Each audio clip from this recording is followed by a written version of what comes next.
paid, taxes that are in arrears, utilities, repairs that need to be made to it. We'll take into consideration all those things. We'll take care of them, and normally what will happen is that the equity that resides in that property will be enough to cover all the bases, and most of the time we actually make a little money on those. Now, if any money comes back, it goes back into the fund and is used for the next foreclosure. And so we haven't lost any money yet on that kind of a deal because, again, most people have equity. They've been in their units long enough that we can pay off all the obligations, fix them up, and resell them at deed-restricted prices and still do okay. So. Michael? Yes. Real quick question. Clarification, Tom. What do you mean in each of these instances under foreclosures, out of 150, is that countywide? Mm-hmm. And then there's X amount for the house? That are deed restricted. Thanks for the clarification.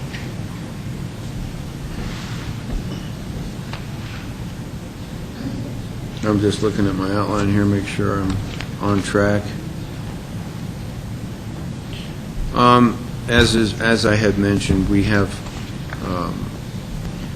been teaching homeowners associations, and that's always voluntary. They come, we offer them, and many people come and have been coming for pretty consistently. But not everyone does, and there has been some discussion, and it has been done in other places that before a person is, quote, eligible to participate in buying deed-restricted housing, that we establish educational criteria that says essentially you take a course, you pass a test, and that test would involve making sure that you understand your obligations and your rights as a deed-restricted homeowner, as a member of a homeowners association in our deed-restricted program. So there has been some discussion about putting together such a program and saying to people, okay, if you want to buy into APSHA housing, you have to pass a test, and passing that test will demonstrate that you know what your rights and obligations are in a homeowners association. And that has apparently been tried in other places and worked pretty successfully. And many states have better regulations regarding homeowners association than does Colorado. And Colorado is gradually catching up. But in some of these other states, homeowners associations are mandated to behave in a certain fashion. They have a higher level, a higher standard of performance than does Colorado. And until Colorado catches up, this might be a good way to keep some of the homeowners and homeowners associations out of trouble. So we haven't developed that, but there has been some discussion about it, and I wanted to let you folks know. Now, we have a little synopsis here of foreclosures, just to give you an idea of how deed-restricted properties are faring in this economy.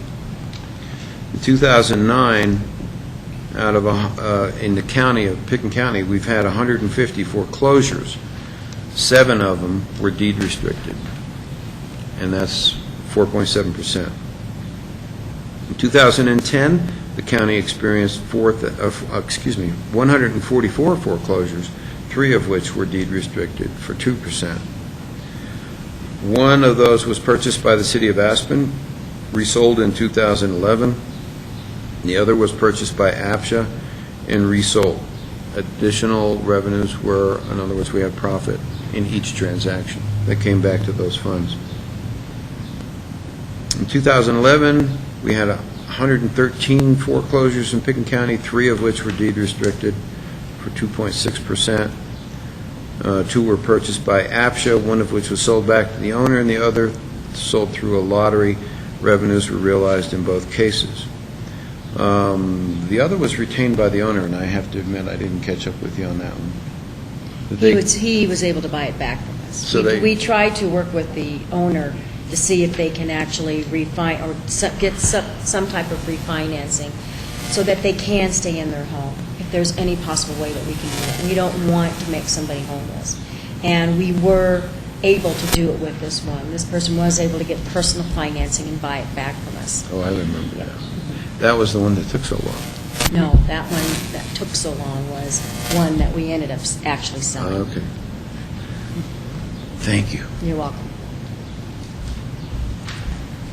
Okay, so far in 2012, we have 57 foreclosures in Pickens County that are in the works, 5 of which are deed-restricted properties. Typically, our experience has been with the foreclosure phenomenon we've seen since 2008, that an awful lot of people will be teetering on the edge of foreclosure. And that process can go on for a couple of years.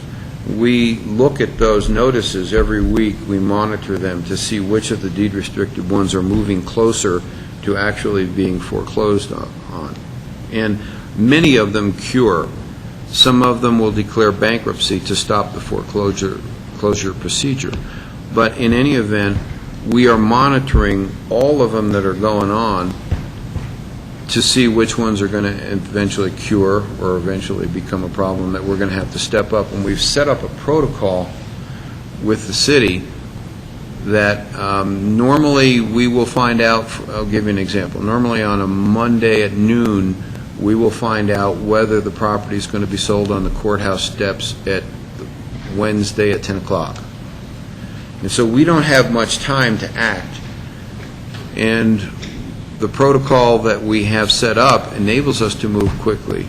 And we will bid $50 over what the bank is owed. And normally, every case so far we've purchased the property and then paid the bank off and all the other obligations. So that has worked well for us. The concern we have, and something we've been talking about recently, is if several should pop up at the same moment. And as I indicated, a lot of these things are churning. They're always getting close, and then they've got another month or another 2 months, and they get close again. So it's hard for us to gauge exactly what amount of money is going to be necessary on the courthouse steps at 10 o'clock on a Wednesday. And if several of them happened at the same time, we may not be able to repurchase all of them.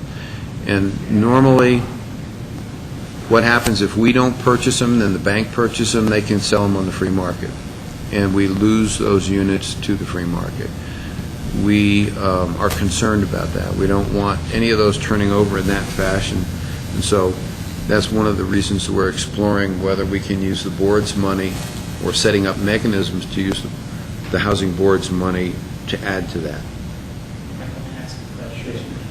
So Tom, what you're saying is that the bank does get a hold of one of those in a foreclosure situation, the deed restriction goes away? Mm-hmm. That's correct. We had difficulty with banks being interested in making loans to deed-restricted housing. And so the deed restrictions were changed such that the banks had a lot of security in the fact that they could sell them on the free market. And that makes it our obligation to step up and rescue those properties so that they don't go into the free market. And that banks, consequently, the banks were more than willing to go ahead and make loans for deed-restricted property, because essentially we're standing behind them saying, you're not going to lose any money, we're going to buy it back from you. And that works fine as long as we don't have too many hit the door at the same time. And if a third party is the highest bidder in a foreclosure, does the deed restriction stay in place, or does the deed restriction go away? We'll outbid them. What's that? It stays in place. It's just in case we miss something and somebody purchased it. If they're not, if they are not the first lien holder, that deed restriction stays in place. Right. Okay. If they're not a qualified buyer, they have to resell it to us, or they have to go through us to sell it through the lottery system. So it stays in place if a third party does. It's only that first lien holder that has that guarantee. So, correct me if I'm wrong here, but if the banks got wise to this, they could potentially overbid their first lien and sell it on the free market for potentially more. So if it's a $500,000 deed-restricted unit that's worth, on the free market, $1.5 million, the bank's lien is $400,000, the bank could bid $700,000 and sell it for $1.2 million, because the deed restriction goes away. Right, and I would think, I mean, the banks are looking to get whole. I don't think That's- that that's what that's most of their them are motive. looking at, yes. But there's a loophole there that the banks could potentially profiteer from the foreclosures and we haven't seen any and the free any like market of that the so deed far. restriction going away. Rob, thanks for saying that out loud. I- That was really fun. Well, I think somehow we need to figure the laws to seal up that loophole. And we can check with our attorney on that, whether we would see something like that as basically them just trying to get rid of the deed restriction, that then we would have a leg up in court that we could fight that. So that, I mean, we would probably talk to our attorney on that. We haven't seen it yet. Yeah, thank you. Just kind of following up along the same lines, I recall the time when the banks were no longer making loans, or if people went to the private equity markets, they were paying 2%, 3%, 4% more than kind of market rates, and it really affected the affordability of the units because of this challenge. But at that time, there was some discussion about creating a foreclosure fund, that there would either be a 0.5% on resale or 0.5% on initial purchase that would go into creating a foreclosure fund. And I think that then it was kind of pulled back from, with a sense that if there was, quote, the nuclear meltdown scenario and all sorts of units were coming on the market at the same time, it would be too little, too late anyhow, and not to do that. But I think it would really be worth examining that again to augment the funds that you have. And the other question, and maybe it's more of a legal question to be answered by our attorney and other attorneys, is wouldn't the underlying zoning of the affordable housing still have some controlling factors? So even if the deed restriction was lifted, it was zoned as affordable housing, how can you really have legally a free market unit within affordable housing zone district? The purchaser would still have to be a qualified buyer. So even if it was a free market, they would still have to be a qualified buyer. Right. So there's. And that makes it pretty difficult for them to beat up on that very much. And we have realized that has come forward, or that has proved to be fact, in how the North 40 was done. Mm-hmm. We watched those foreclosures come through. There was one that came through a couple of years ago because of the overlying zone district on it. It was the county attorney's belief that that deed restriction remained. We did not buy that unit back. It still has issues with it, but we have a qualified buyer for that. The bank realizes the person who took it over, what they could sell it for, and who they have to sell it to, and they're abiding by that restriction. So that was proven with regards to the North 40. Thank you.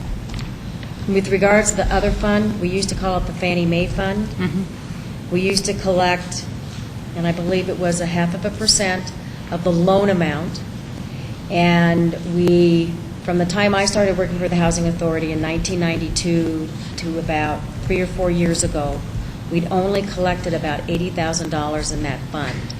So it wouldn't even have bought one unit. So I believe that's one of the reasons why we decided to go to the city and the county and be, as part of our budget, have that $500,000 line item that we could use for foreclosures. Thank you. Cindy just reminded me of something I didn't cover earlier. When we were talking about revenue sources, one of the things we forgot to list was the most obvious, perhaps, and that is when APSHA sells a deed-restricted unit, it collects a sales commission, essentially. And in most cases, that's 2%. It's not 2% every case, because deed restrictions vary from one to another. But we have, over the years, as we buy and sell units, we've changed the deed restrictions, and more are sold for that 2%.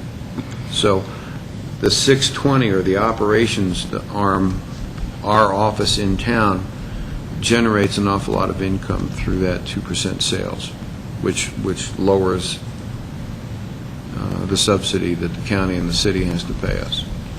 It doesn't break even, but it's not doing bad.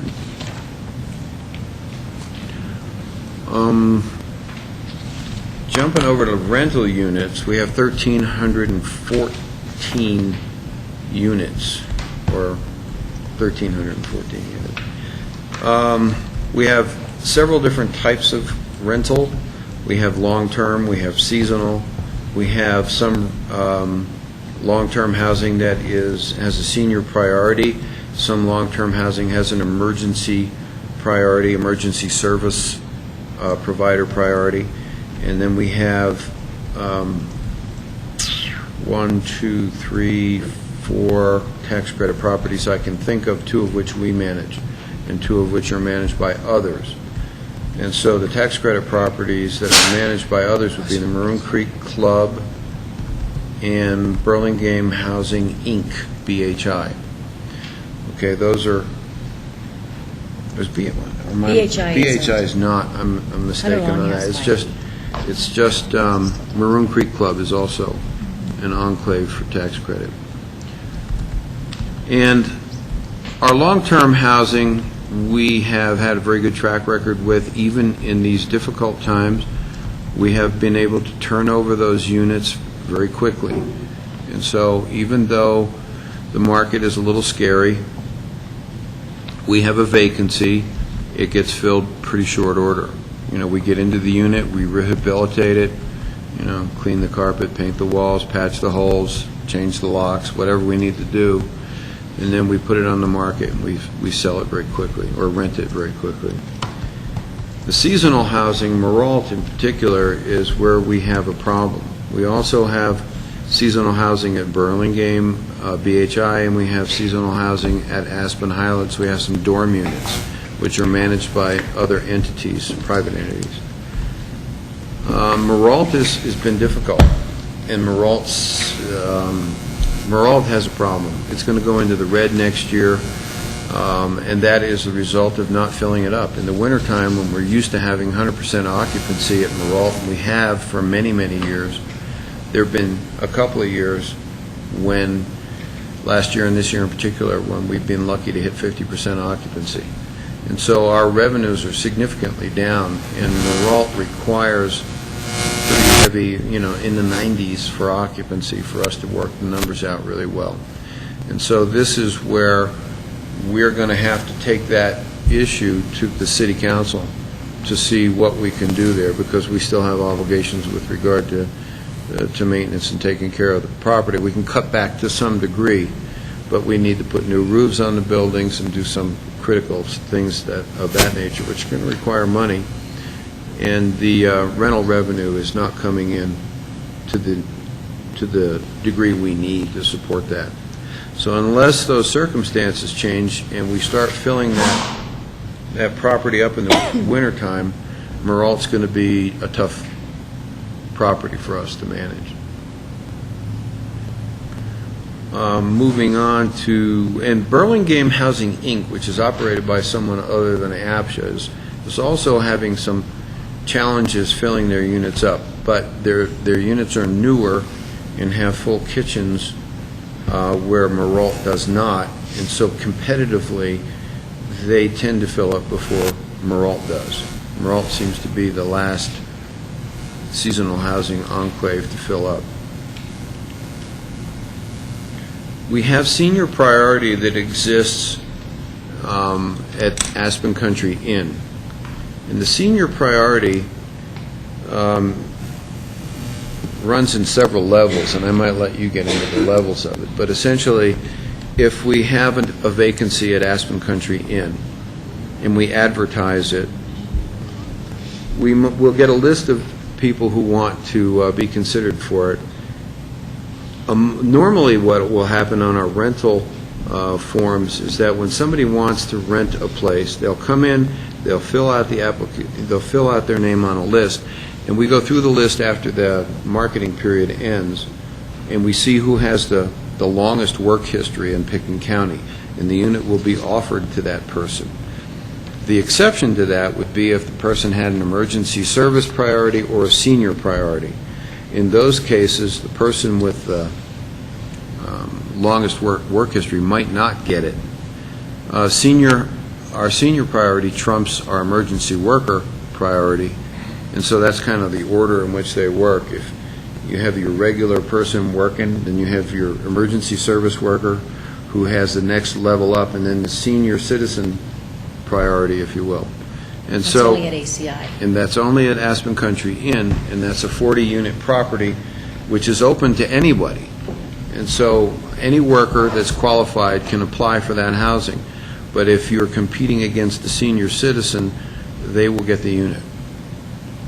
And if you're competing, you're not competing against the senior citizen, but you're competing against someone who the Public Safety Council says is an essential service emergency worker, and it could be an ambulance driver, it could be somebody on mountain rescue or the fire department, those kinds of things.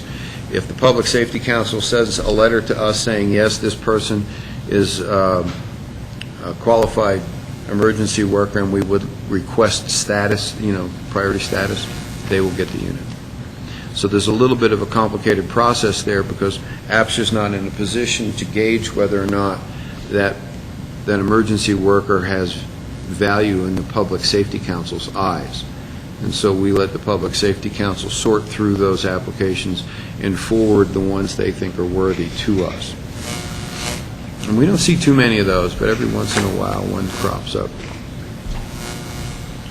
And then the tax credit properties, which are managed by federal rules, according to the IRS program they're a part of. And we have, among our staff members, we have several people that are tax credit specialists. They go to certain courses and they pass tests such that they can manage those properties in accordance with the federal rules, which are significantly different than ours. And Cindy Tucker Davis is one of those tax credit specialists, and we have several others. They have to requalify every year, where our long-term tenants, not in tax-qualified properties, they have to renew every 2 years, or requalify every 2 years. The leases are typically for 1 year, but they have to requalify every 2 years. And that gives us a little bit of a tool with regard to rental properties on making sure that people remain qualified. We get to check up on them every 2 years and make sure they're properly categorized, the occupancy is what it's supposed to be, that kind of a thing. And so we have, we're very confident that the people that are in our rental housing are people who belong there. Ownership housing has no such checkup on it. We have a 2-year affidavit. Every 2 years we send out about 1,300, 1,200. About 1,200, because there's some that are new. Right. So that affidavit is not a qualification. It just says that you are an owner of a APSHA deed-restricted property. In this affidavit, if you sign it, it says that you are promising that you're still abiding by all the rules. In ownership housing, you do not have to requalify. And one of the things that gets misunderstood, let's say you qualify for a housing in 1990, and you're all qualified, and you move in, and then you are very, very successful in what you do in your business or your professional life. And you make a ton of money. So much so that if you were to apply, you wouldn't meet current standards. You would have to go to the free market.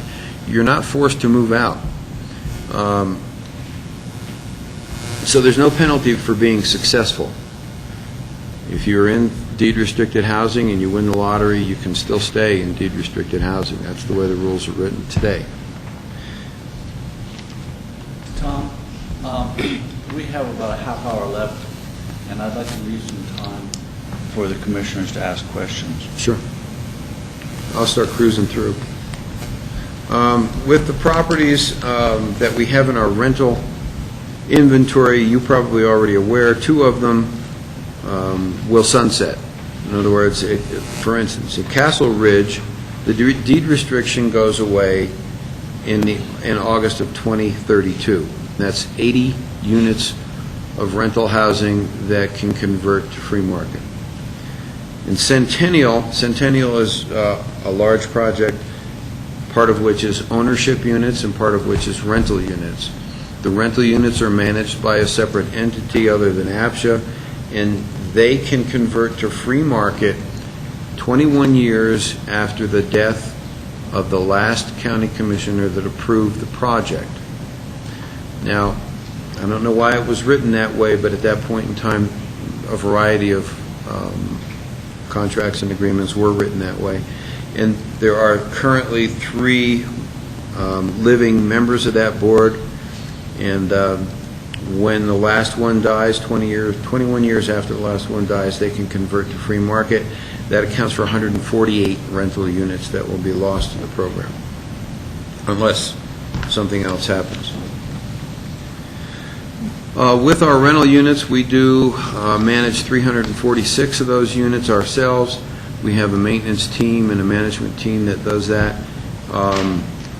Above and beyond our normal maintenance, mowing the lawn, painting the buildings, we had, in 2011, we had 713 work orders that we processed in-house.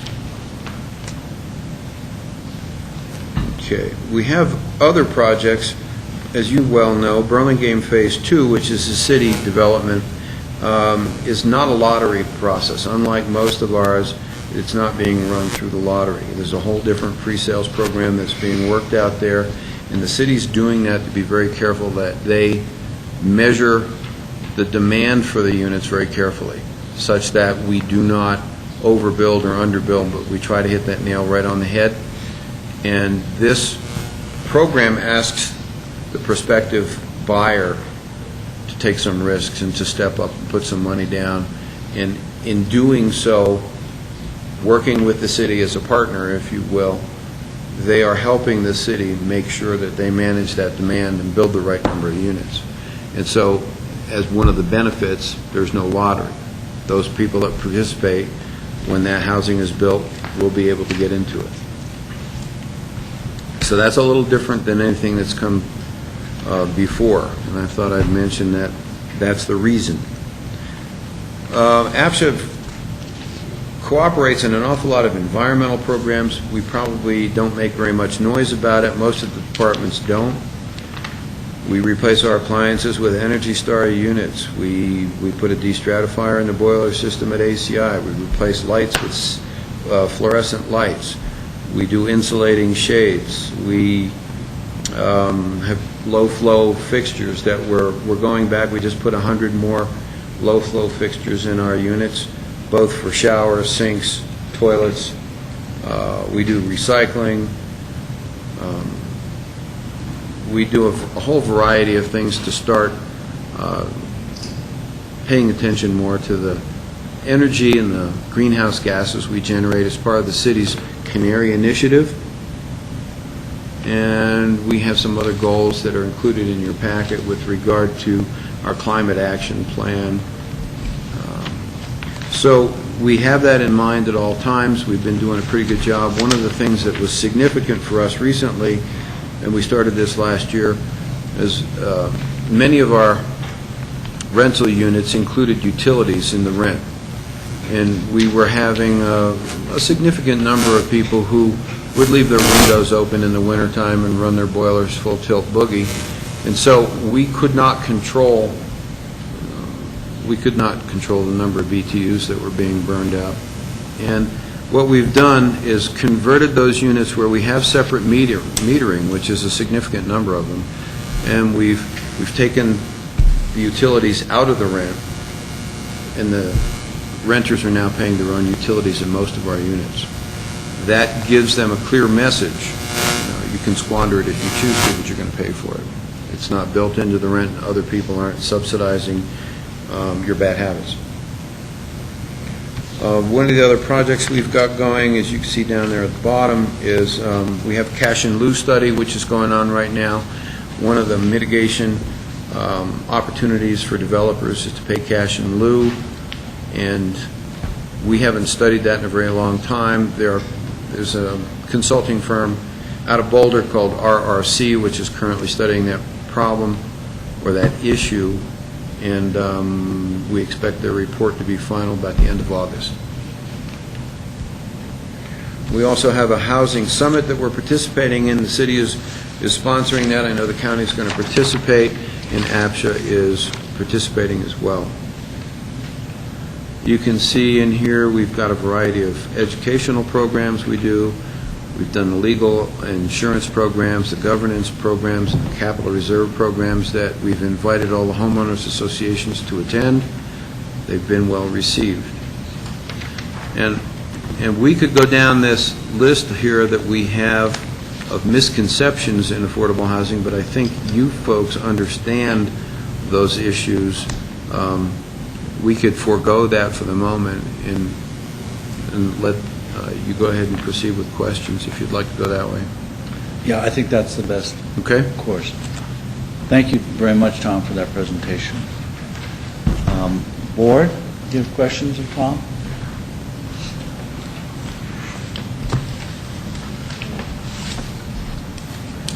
Start? Okay. Nobody else is covering it. With our housing summit, can you kind of tell us what you think the biggest challenges are coming in the next 2 years that we should focus on for our housing summit?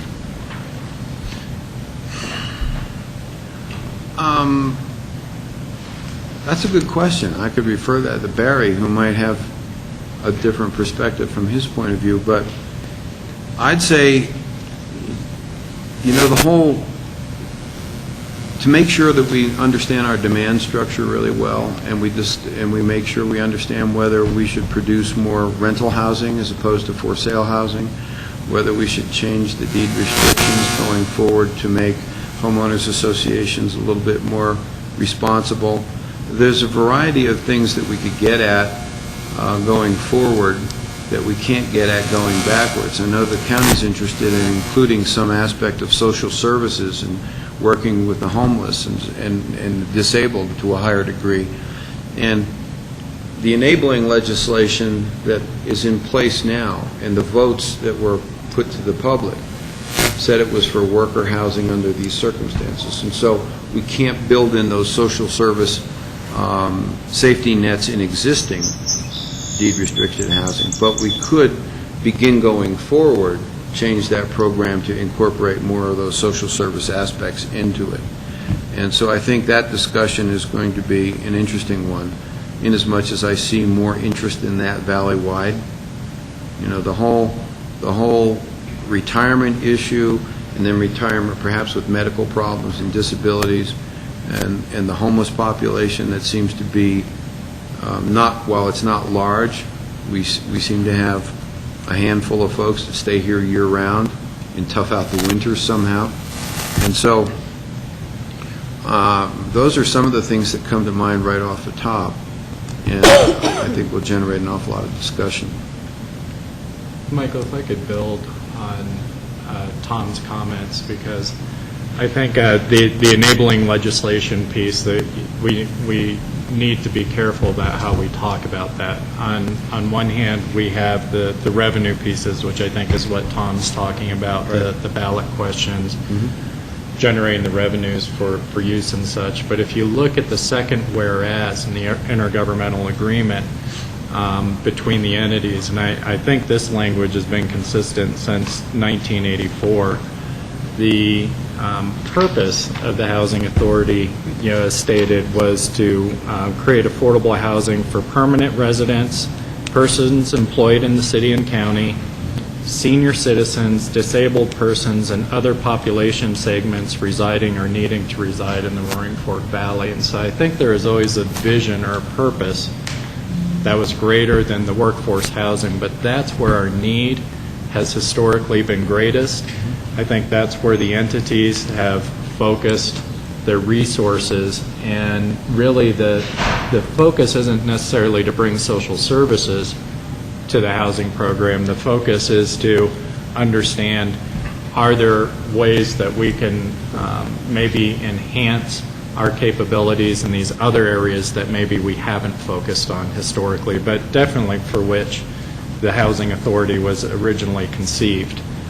in the intergovernmental agreement. And Tom's right, we haven't necessarily developed those types of revenue sources and such, but with changing times and such, it seems like possibly those other aspects of APSHA's mission are important to bring into focus as we have this housing summit moving forward. And just to tag on to that, we do have a variety of ADA units, type A and B units that are built in. So I'm not sure how long that's been in place, but it's been in place for a while now. So any new production includes a certain percentage of units for the disabled.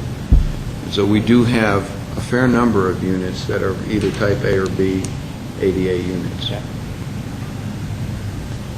Any further questions, Rob? Rachel? Yeah, I have two questions, or maybe a question and a comment, but what was the demand like for Burlingame next phase? I saw a few people camping out. Well, yeah, we had another step up in the commitment level, if you will, and that's why you saw people camping out. We have a variety of people that had to go the next step, and they're both APSHA qualified, bank qualified. Now they had to put down more money and choose a unit, which was and remains an interesting situation because it was like first come, first serve in it. And that's why everybody was trying to get in line early so that they could, out of the units that have been identified for the next phase, they could take a look at it, the model, and talk to our salespeople ahead of time and then try to sign up for that unit. So they would come in and pick their units, 1, 2, 3, 4. And we're working through that now. But we had fairly good response. I'm not sure what the total number was. Well, the biggest demand, 28? I'm sure that's what you want to know, was in Well, I mean, category how 2 many and people are category continuing 3. through? How many for- buildings would it support, or? I'm trying to think of how many, I wish Teresa was here because she's going through all that. We're still reaching out to a lot of these people. They have until August before we open it up to the general public again. Okay. And I believe we had over 20 people that brought their money in. Again, the biggest demand was in the category 2 and the category 3, which, Not surprising. right, because we see that in our lotteries as well. Our biggest demand is category 2 and category 3. I think for all the categories combined, for the 3 days that we ran that, I think it's getting closer to 50 in total. And we're hoping that if we follow through and we coach people and we do a little bit more in the way of marketing, we might be able to get that number up to 70. But at this point, we don't know. Tom, let me ask you, do you think there's a better way than having people camp out on the sidewalk with their children to enter into this? I mean, I was really actually disturbed by it. I don't like to see families out on the sidewalk under any circumstances. I'm just suggesting to you that there's got to be a better way than camping on a sidewalk. There's a lot of discussion about how to run this and to make it fair, and there were quite a few people involved in trying to figure out how to manage this and try to accomplish several things. Try to accomplish some urgency, some commitment, and this was the way we came up with it. Yeah. Okay. Rachel? Yeah. Michael, I'd agree with your comment of trying to think about if it goes forward again in a different way, but I also can see the real value of having people bought in at some level to the projects. It was always a mysterious project out there, please support it when it's been referred by a petition or something like that, but no one knew that would they have a chance to win it, would they have a chance to be in that unit because of the lottery. And so I think it's good to build a constituency group in that are supportive of seeing a project move forward and will actively work on the designs and things like that. But the other question, I guess, or more to comment, is of course we're all concerned about Castle Ridge and Centennial units going forward. That would be a large loss to the program. A lot of places in the country, whether it's ownership housing or rental, it all eventually converts to free market. But it just means you have to go do that work again somewhere somehow. But I think we really should put some legal resources towards those issues. Again, particularly, I was under the impression that, say, Castle Ridge has underlying zoning of affordable housing, and Centennial as well. And so how does lifting the deed restriction work with an underlying zoning that has been zoned for affordable housing? And then secondly, if it's being pursued and looked at as if it's now born again, it's a new project, does it then carry its own affordable housing obligation? And so how do we pursue that? And so again, I realize that's kind of stuff for the attorneys and for us to be briefed on, and in some ways it may seem far out, but those dates creep up a little faster than anyone would think, and I'd like to see us jointly putting a lot of effort towards resolving those issues. Any further questions from the board? Yes, Jack? Your team has done a very good job with this package. It's really informative, and I have a number of questions, so if you don't mind, real quick, page 8, and it's really gratifying to see all the pages numbered so we can be on the same page. Because we don't. Print that out. Okay, page 8. Oh, we don't have it printed on ours. I We did that for you. Okay, page 3 of the IGA. I'd like to get an understanding about this 2-year terms. Once you have our initial terms, then for reappointments, I'm inferring here that it's a period of 2 years. Jack, what has happened over the process of every year or every time we have done new an amendment IGA. to this language should have been changed. Oh, It should have okay. been changed to just, because the initial time, this was in the very, very first one, and so it's really, everybody just has a 2-year process now. And that's Okay. one of the things that we're looking at, because we are looking at amending, doing a 5th amendment to the IGA and cleaning up this language so that this isn't so confusing. Because this has been confusing to us as well, especially with regard to your home rule or your charter that says all, I think all appointed boards are 2 years or for 2 years. So we've tried to abide by that as well. Okay, yeah, it just didn't work for me factually. I appreciate that.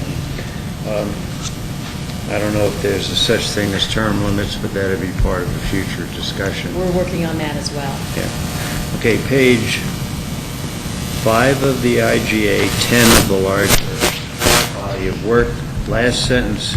Tom, do you have to, or does the city provide a bond?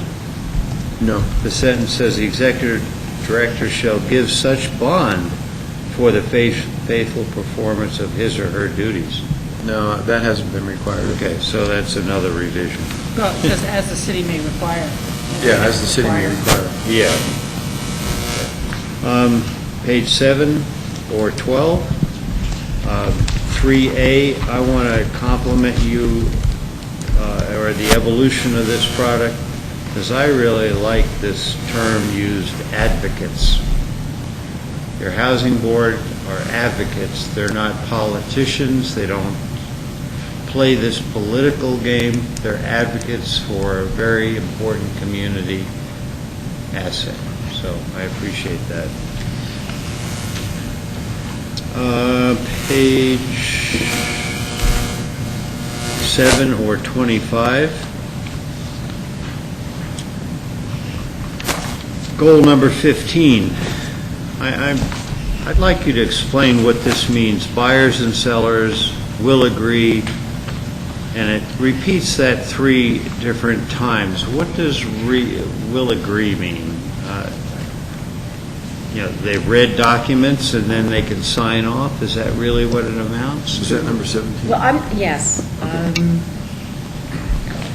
Goal 15 in the sales program. It's on our survey, and it's probably language that really needs to be modified. What it's basically saying is that the buyer or the seller will have had a decent experience through their process when they either buy a unit or sell a unit. And if they agree that they did, then that's, or it's satisfactory, then it's something that's a positive thing for our goal, and hopefully we can reach that goal. What we're seeing a lot of is, in the ownership market right now, is lending is just impossible. We're getting it, it's just taking 3 or 4 more weeks. Most of the lenders out there they work with, they're underwriters who don't understand our program, because even though we're working with local banks here, their underwriters are in Minneapolis or someplace else, so they don't 100% understand our program. So it's just taking a lot longer. And borrowers have got to provide so much more paperwork than what they had to in the past as well. So it's just taking a lot longer. Okay, so separate of that situation, because we totally understand the mortgage financing issues of these days, what if someone can't agree that, you know, though they move forward and they're going to close, they can't agree that the housing authority simplified and assisted in making home ownership transaction okay, or that there was follow-up on contract, you know, what if they just don't agree? If they don't agree, they can put that they don't agree on it, and then what we try to do is we try to do follow-up to see if it was something that was totally out of our control, or if it was something that we could do better in our office, so that we could modify that and do something a lot better, handle something different. So it's not punitive, it's really a matter of an evolving, trying to work together and Correct. improving. It's a feedback mechanism that we've institutionalized in an awful lot of the services that we provide, such that we can gain some perspective on what our clients are going through and how they look at it. And so, from that point of view, it's really aimed at the customer service and better understanding what the issues are from the other side of the table, so that we can go ahead and do something about it. Yeah, no, that's very positive. Page 39 or 94, just a comment, really positive emergency management plan and the evolution, you know, in case we had a big disaster. We're all getting really in tune with that, especially when you see what's going on around the tinderbox of the state we have.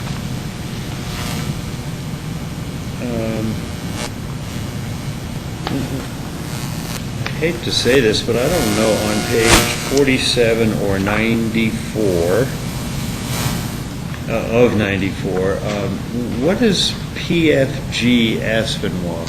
That's probably a name of a corporate entity or Right. something. Those are our partners, our development partners, or they were our development partners prior to their bankruptcy and going into receivership. And so we have a joint development agreement with them, but because of their bankruptcy, that joint development agreement is null and void.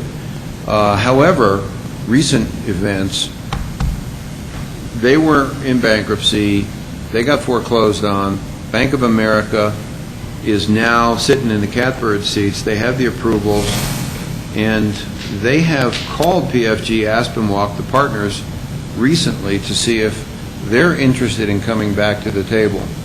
And so Bank of America is trying to remove themselves from this whole process, and PFG Aspenwalk is making a proposal that should hit Bank of America in about 2 weeks to see if that partnership will once again be a viable partner for us. And then we'll go back and review our joint development agreement, if that should come to pass, and try to move forward with developing that property, because all the agreements have been reached. The city council gave it its blessing. Right now, we're trying to find a viable development partner. Okay, and on page 47, talk about special projects policy issues, and one of them is administer a comprehensive cash and lieu study.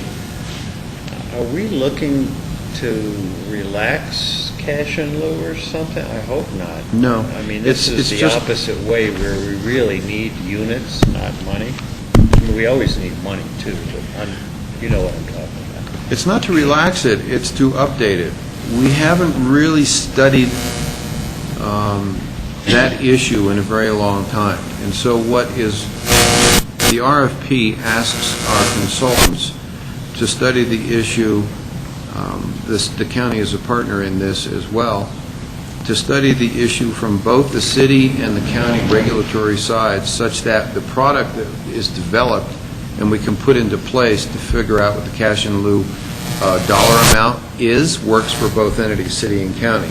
It is easily updated from year to year. We don't have to hire a consultant to come in and rework it every so many years to stay current with the economics of our county.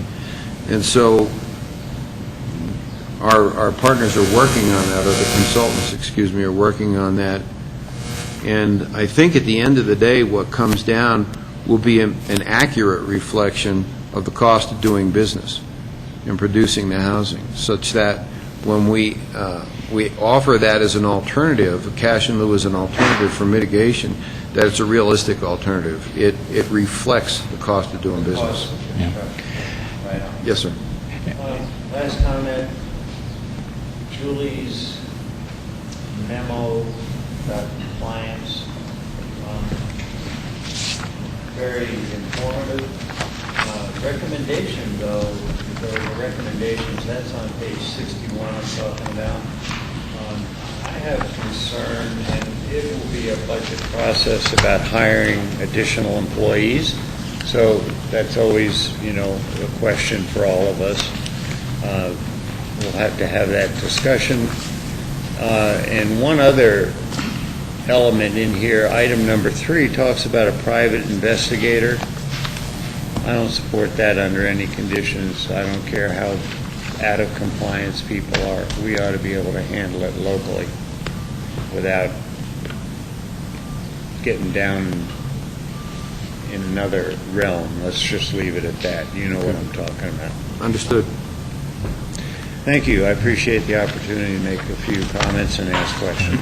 John? And Michael, if I could just build off of Jack's last comment, I think one of the challenges that APSHA has in the budget process, it's probably not unlike affordable units, sometimes being in free market units, is the city has dedicated revenue sources that are coming in that can be used for the operations and such, whereas our contributions to operations are coming from our general fund, and so are in a bigger pot of other services and such, and so there sometimes tends to be I guess a lot of continuity between those two, where you have a dedicated revenue source where you can build the program, and then the other half of the request comes into a general fund pot that has to be considered in priorities with public safety or social services or health or whatever, roads, whatever other kinds of requests. So that's something we've got to work through in our budget process, and we'll have those discussions when they come. Okay, Tom, thank you, staff. Appreciate you being here, and appreciate the thoroughness of your report. So we're just going to take a minute or two break. Ashley, we'll be right with you, okay?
some good decisions in how to best support our community. So, in terms of improvements, I think, I was really pleased, which is why I want to do it again.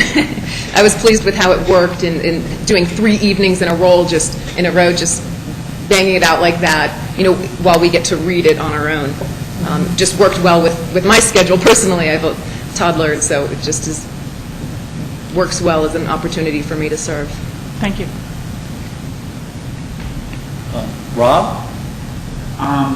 Let's kind of follow up on Rachel's. In the section where it says, how would you make the board more effective, you talk about not seeing much value in the input-output charts on the grant applications, and would prefer making the grant applications simpler.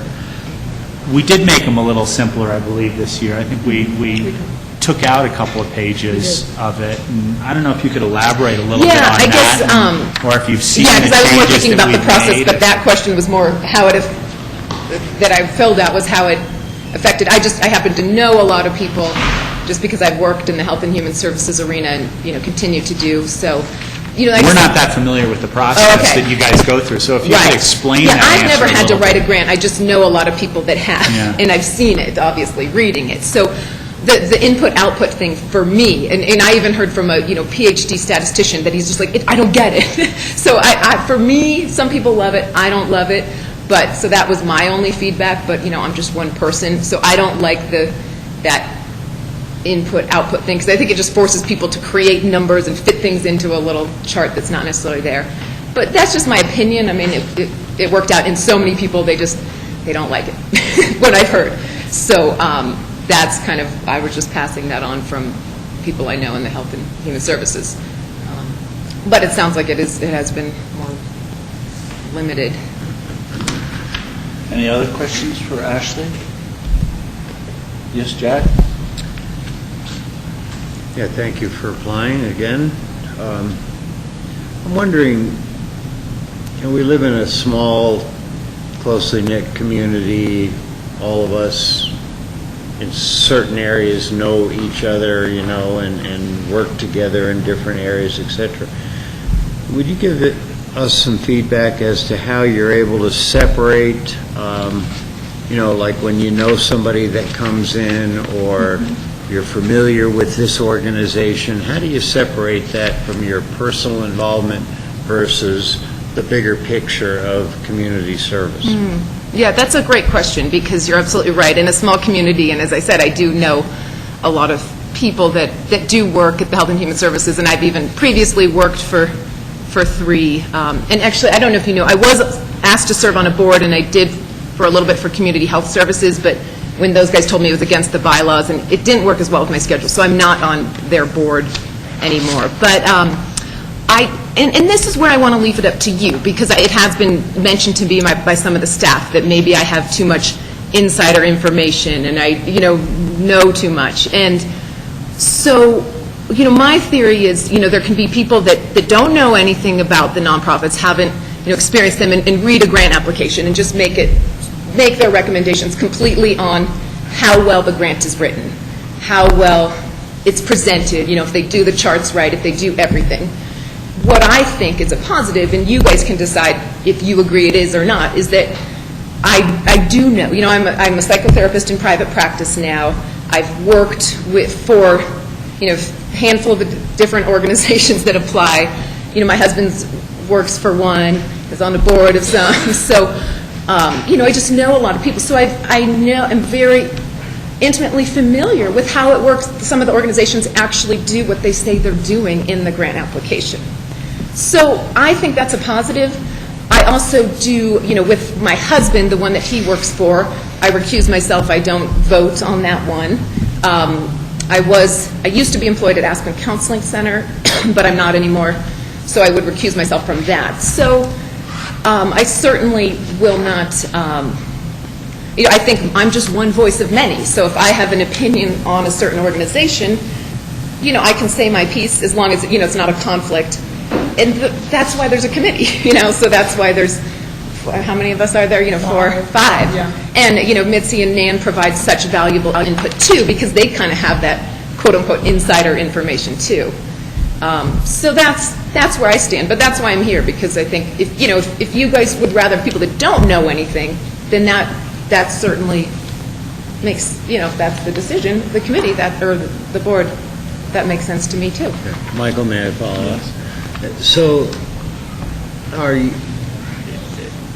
there's nothing wrong with knowledge. I mean, I don't think anyone has an opposition to that. But do you feel that you are able to consciously, independently,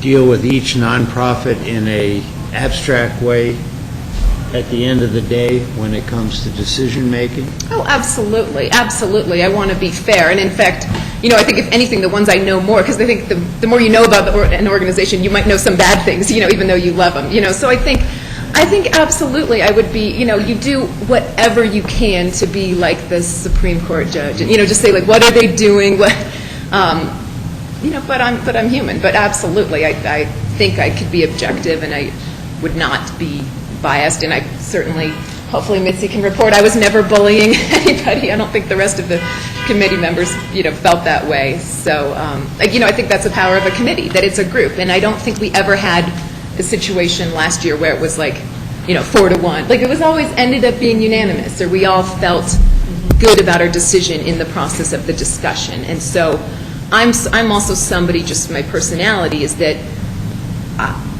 I can be convinced I'm wrong. If I have a feeling about something else, I'm open to input. I think that's a sign of a good critical thinker, is that, I never like the politicians that are like, oh, I've stayed the same the whole time. For me, I think the most, intelligent people are ones that are able to take new data and say, I hadn't thought of it that way. So if I feel strongly about a certain organization and somebody says, well, look at this and this number and that, I'm open. So I don't feel that emotionally tied to anything either. That I just really do believe so much in the health and human services, nonprofits in particular, because we're such an affluent community, and there's just so much out there. So I just really think we do need to take care of basic needs too, and in addition to the arts. But I just feel so passionate. So that's why I want to serve, not because I have some agenda for a few organizations I love. Yeah, thank you for your open, straight-up answer. I appreciate it. Board, any further questions? Ashley, thank you for coming. Thanks. And we appreciate your service, and we'll let you know on the renewal. And Mitzi, thank you. Thank you. Thank you. I think I'm going to stay put. Excellent idea. We'll be in touch. Jim, are you ready to come forward? I am ready. Great. Thank you for being here. Good morning.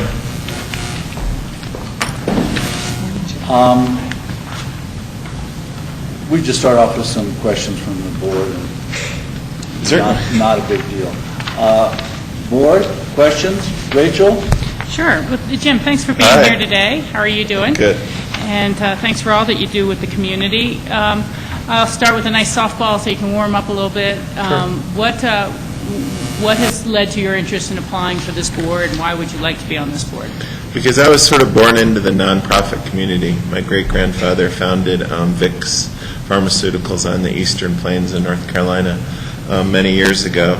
And so my family has sort of established a tradition. I almost think there's a gene that's in bed in me to participate. Think locally, act locally. And so there's been many boards, foundations, committees, funds that I have sat on and I currently sit on, all trying to focus on my great-grandfather's general interest in giving back to the community where you live. So that I feel like he really instilled it. I unfortunately never knew him, but I think he instilled it in my family to try to give back and try to serve. So I continue to do that, and this was one of my first opportunities that I felt like I had sort of caught up and began to understand where I'm living now, and wanted to, try to give back.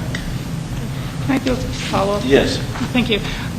You mentioned boards you serve on now, and without kind of going into which ones they are or anything, how would you handle the potential conflict of interest? I mean, every now and then we hear that people feel that two nonprofit organizations are almost in competition with each other, or serving the same type of clientele, or this or that. How do you deal with potential conflicts? A good question and easy to address because I don't serve on any nonprofits locally currently. The closest I sit on is Denver Kids in Denver, and their focus is keeping kids in the Denver public school system, so through graduation.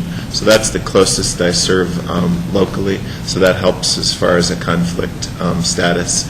And then all of the other ones, the family ones, are based out of North Carolina, Greensboro, North Carolina, and they offer benefit to the communities where we live as board members, but they don't directly compete for funds here. Directly compete for funds at all in the local community. Thank you. Sure. Rob? Thanks for applying. Sure, certainly. Thanks for all you do Good to with see the you. ambulance district. I don't know if you've met with Mitzi or anybody. I mean, I see you read a lot of publications monthly in your resume. Very interesting resume to read through. All that you have to keep up with through what you do. Doesn't have So I'm much to very do impressed with that. with this board, but yeah. But I guess my question is, are you aware of the tight time constraint and the amount of reading that this particular citizen board is involved with, and you don't see that being a conflict of your time at all? I don't for see that for as the time period that stack of stuff comes out.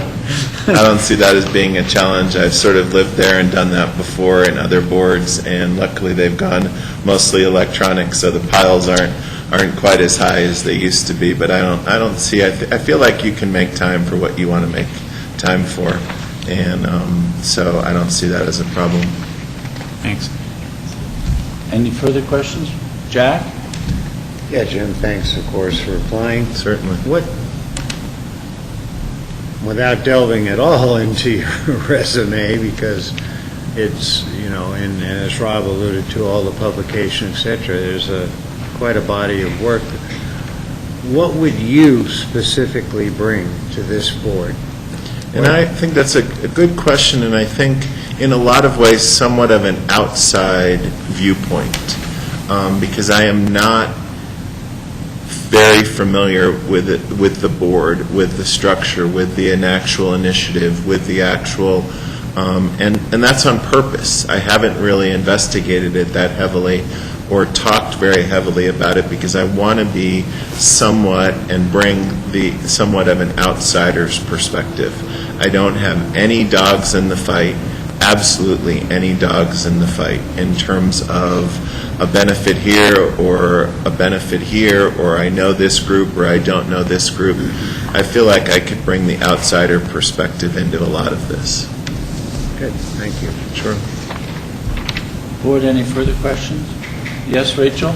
Well, just probably another softball in its own way, but the time commitment, is it going to conflict with when you're working on your budgets for your organization and potential of emergency services management issues? Right. I don't see any problems because I think time management is an important thing. I've done a good job with prioritization over the years, and it would be something that would come, you probably don't want to hear it would come secondary, but it would come secondary to my primary job and my primary responsibilities. But I think that the time is still there for both. And, it would be something, certainly it would be evenings, it would be weekends, it would be, before and after the day, things like that. My primary job never really turns off, especially in the current season. But I certainly actually look forward to something that's a little bit different in the daily routine, and that's how I would intertwine it. Thank you. Jim, thank you very much. We appreciate you coming here. Welcome. Thank you, Mitzi. We appreciate it. Yes, Jack. Michael, may I ask, separate of Jim's application, Mitzi, a couple questions about... Sure, but we can let Jim go. He's a busy guy. Certainly. Yeah. Thank you, Jim. Okay, thank you. We'll be in touch. Thank you. So, Mitzi, and Rob brought this up, I'm not sure where we're headed. I mean, I know we've revised our scoring system a bit. Is there any desire by staff and the board to refine that further? Per Ashley's comments, what suggestions would make the board more effective? Because she pointed out the scoring system and the input-output charts. Well, we've worked on the scoring system, and she hasn't seen that, of course. No one has, because that we just completed this spring. Oh, okay. So, yeah, so that there's a new kind of focus there. And then her other comment about the input-outputs is really the performance plan, outcomes-based performance plan measures system. And we have not actually changed that. That was the one feature in the application that remained intact. It's basically the tables in which the agency is required, if they're receiving more than $10,000, to tell us their goals, their objectives for meeting their goals, and how they're measuring it. And actually, everyone, in the system, our colleagues, all the literature, points to that being a good way of really helping keep folks on task. And actually, it's performance management based on results is an old idea in business and, private and nonprofit. And I think that we just feel at the county that we didn't want to let that concept go. We didn't want to change it or make it more difficult, so we kept the basic same tables. But hopefully, with the streamlined questions and kind of that emphasis on just pick the 2 or 3 top things that you're going to perform with this money and show us how you're going to meet success. That, to us, that really speaks to the mission of the organization. And it just feels like we want to keep that intact. So I have never explored with her more in depth.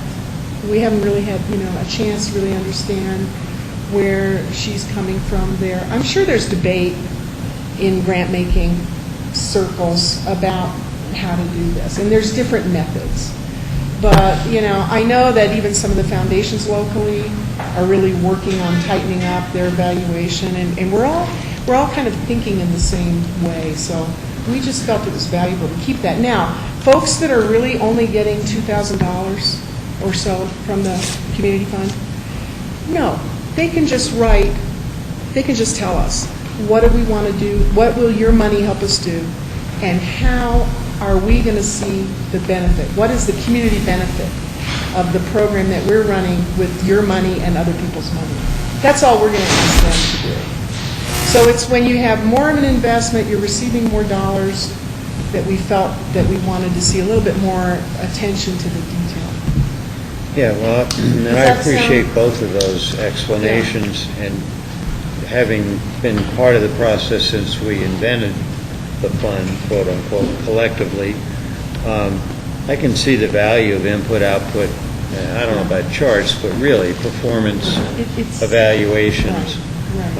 And I just was unsure exactly where the scoring system played. So the revised is going to be used this year for the first time. For the first Good. time. Thank you. Mike? Yes. Betsy, can you just tell me the timeline from now until Yeah. stuff, like, Thank you. are applications coming in, or? Thank you. Yes, I hope so. I got a call yesterday from one of our community nonprofits who said that he was about 80% ready and hoped by Friday, and he would be our first one. We would really like to see people submit early because it helps us get the books ready. Because the real, as you alluded to, the crunch is for the readers. We don't want them, we basically want to, I always want to give them 4 weeks. I mean, they should have a month. And then they can organize weekends, there's Labor Day weekend, and they fit it in, so it makes it better. So basically, everything comes in on the 1st, and this year we're actually both the city and the county are not accepting any late submissions. That'll really help us. And then we have an electronic process this year. It's the first time we created the application with fillable PDF forms. So that's an experiment. We'll see how that works, but it's a little bit more burden on my office because these will come in on email. We will print them, and then we'll make a master set of the binders, and then we will get those printed. Our readers, on the other hand, will have the option of not using the book. If they want to be home on their computer, they're going to be able to read on their computer, and they're going to be able to score on a sheet that's fillable on their computer, if they so choose. But others might want to read on the computer, but write their score sheets. Others may say, no, give me the books, I want everything in paper. So actually, we're having a little bit more burden this year as we roll out this methodology, but our agencies should have a much easier time. They don't have to submit 10 copies, they submit one by email. So August 1, I'm hoping the books are all set August 8th or 9th. We'll have an orientation meeting with the new team, because with your voting, we're going to have 3 new members out of the 5. That's what's happening. Then we'll have that meeting, which is real important. We'll go over all the instructions. We'll, answer any questions. And then we're going to meet the week of September 10th. So 1 week later this year, we're not meeting the week right of Labor Day. That was a little too tight with that 3-day weekend. But the following Monday, and we're actually adding another night because we feel like we probably will need it. We anticipate with the infusion of dollars that, number one, everyone will come in with a greater ask, and we'll have new agencies asking also. So we're going to have more work to do in the recommending. So that's the timeline. We should be done with the reviews on September 15th, 14th. And then there's an appeal process that's legal that has to be there for the agencies. We send them a letter with the recommendation pending your approval, and then they can appeal, and then we come to you. I think, again, it's in November. Okay. Real quick, I was not here for the May 8th interview of Valerie Carlin. Though I read, believe me, 2 months later, I can't remember exactly. So whenever we go through the decision-making process, could maybe you consider providing us a copy of that application again? Oh. These are more certainly. recent, but that one's a couple. Oh, yeah, definitely. Charlotte has that, so I'll make sure that you get that again. I have a question for you all then. At what point will you have made a decision on the team? We have interviews After the last next week. application. There's 3 next week on the 10th. So is after that? Sometime soon after that? We'll try to be as expeditious as possible next week. Okay, that would be great, because it'll be help me to know who my people are. Yes, we understand. Okay. Thank you. Excellent. Thank you all. Board, we're going to take a lunch break. We'll be back here at 1 o'clock. We're doing terrible, Michael. We're 20 seconds late. I know. No, we're not. There's the bill. Is that a comment?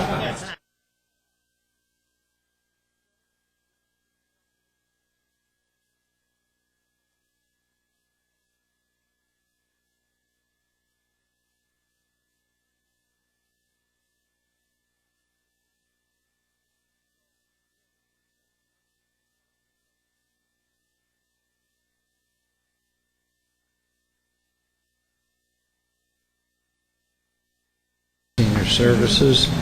Well, what the question specifically is, what can you, as an individual, bring to the Senior Services Board? Well, I'm definitely open-minded, and I'm willing to help, assist with anything that might be presented to me, as far as if there's something. I'm helping with the golf tournament this fall, and I would like to just spend a little extra time helping out where I'm needed. And I'm not really too picky about what I do, so I would just like to participate in whatever manner I might be needed. Yeah, well, thank you. Ron? Well, for the record, Lori's was an employee of mine for 7 years. She's the property manager of the building I'm in, and I find her to be a tremendously generous and courteous and conscientious person and organized, and I think she'll be a great contribution. But I want to know why you've kept your activities with the senior service such a secret over the years. I didn't know when I read this. I was like, It's great that you're involved with that. I know you do Thanks. some stuff with kids, and you've helped with Doug's kid and Right. various things, but I like it's little great. kids and big kids. No, I grew up, my grandparents, when I think I was 5, we moved them from New Mexico, built an addition onto our house, and they lived with us until they passed away. So, like, probably at least 20 years. And I've always been around older people, and I just have a little fond place in my heart for them. So I have kind of kept it up since I've been here. Sometimes, depending on my work schedule, for a while I was a regular scheduled Meals on Wheels delivery person, and it just depends on, what my activities allow me to do, but I've always, plus Mary's a good friend of mine, and I always tell her, if you need help with something, call me. So it's a good way to stay active because, I've thrown myself out there at her to use me when she needs me to. So it's fun. I'm actually going to have dinner with Vitashka, my oldest friend, tomorrow. She's, I think, 84? Probably, yeah. So it's good. Any further questions, board? Yes, Jack. Kind of more of a comment than a question. And since we're dealing with seniors, I'll have to qualify what I'm saying, but are you going to be uncomfortable being such a young person with the senior crew? No, I haven't been yet. I've been doing stuff with them for, I don't know, probably 10 or 12 years now. Well, that you didn't. I feel comfortable with them. I'm being more facetious. Because, our friends, Bob Throm and et cetera, they're kind of like me, a little bit down the road, but Right.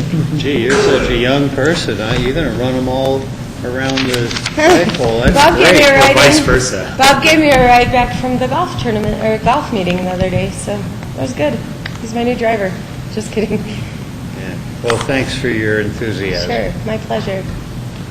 Lori, thank you for being here, and we'll let you know as soon as possible about your appointment. So, Sounds good.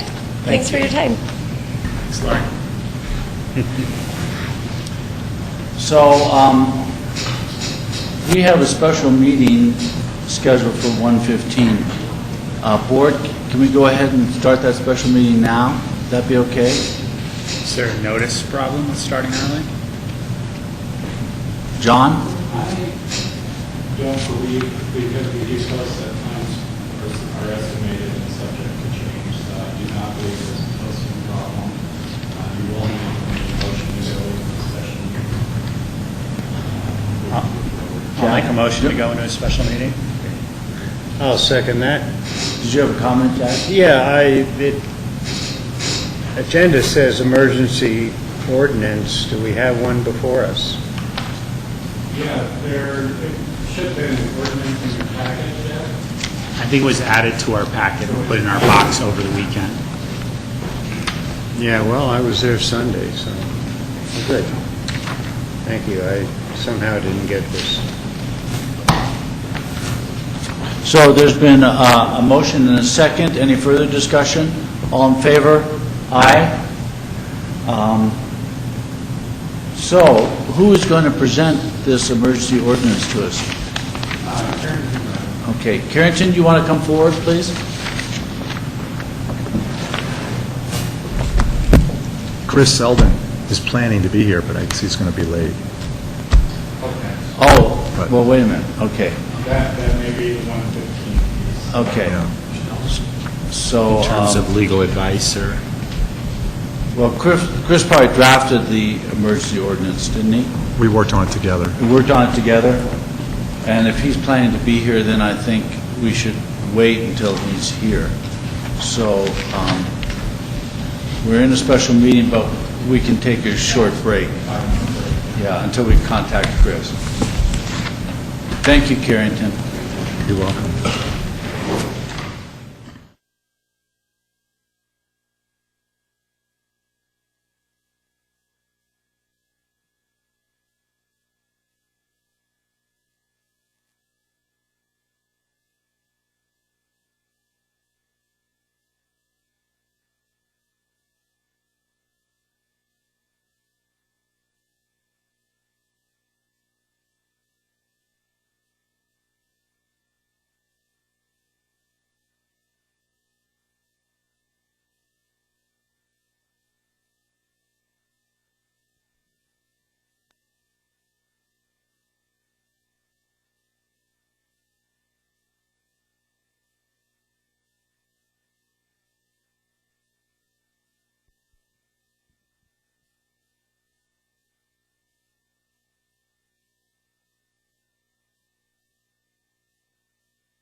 Well, you lost Rob.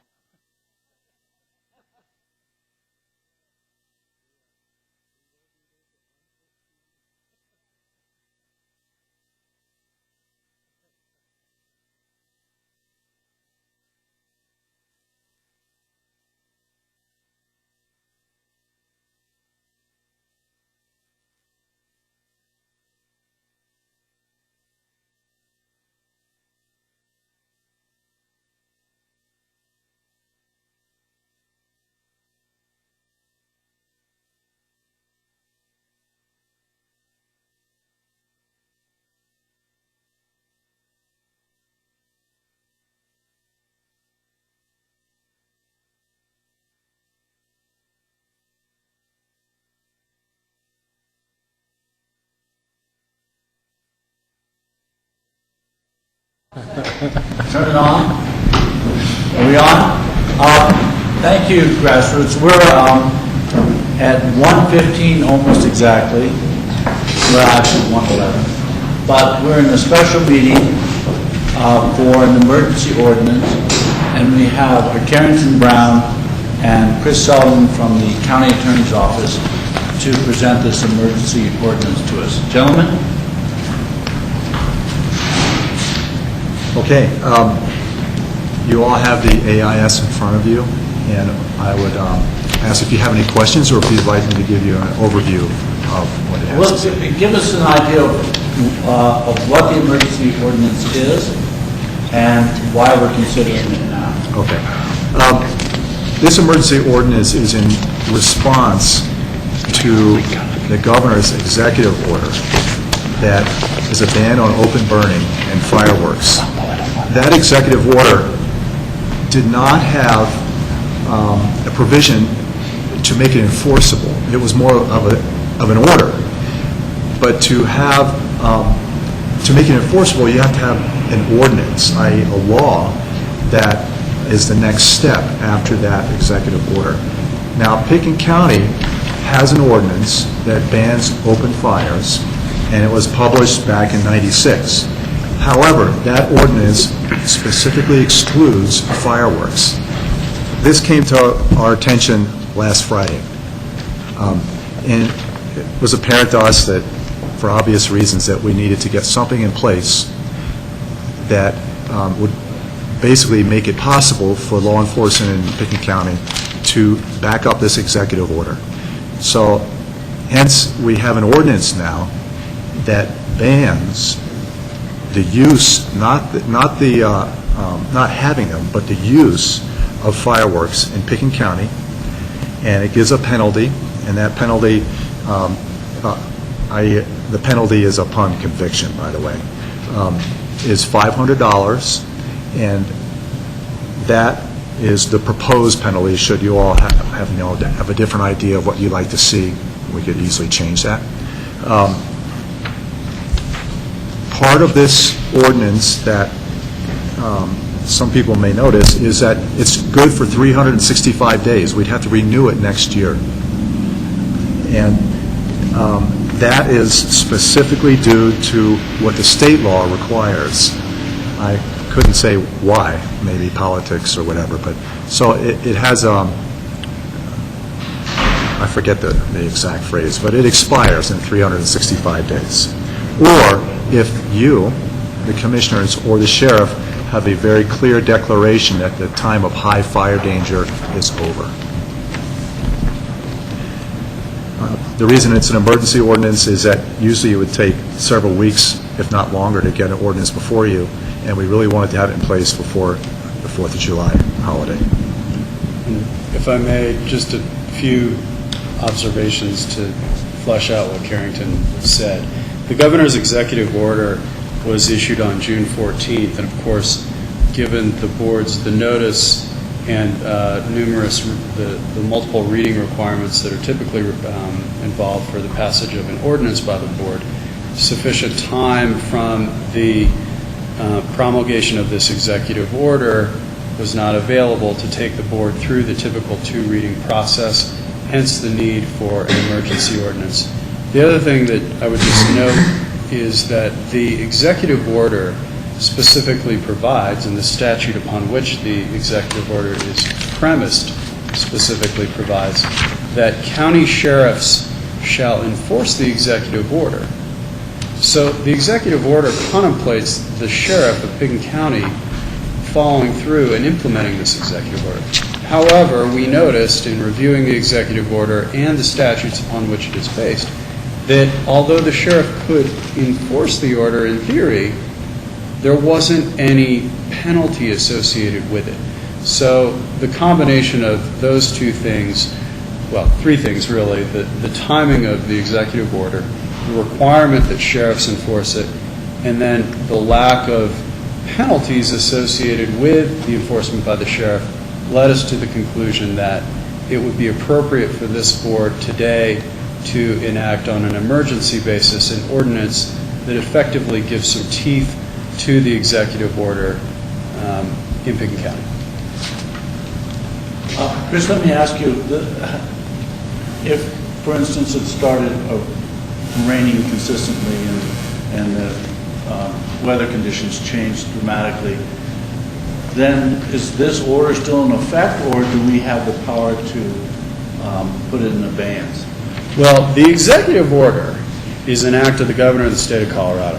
And the way that it reads is that it shall remain in effect until amended or rescinded by executive order. The ordinance that this board passes to, in effect, implement it, and certainly the ordinance has standalone value, don't misunderstand.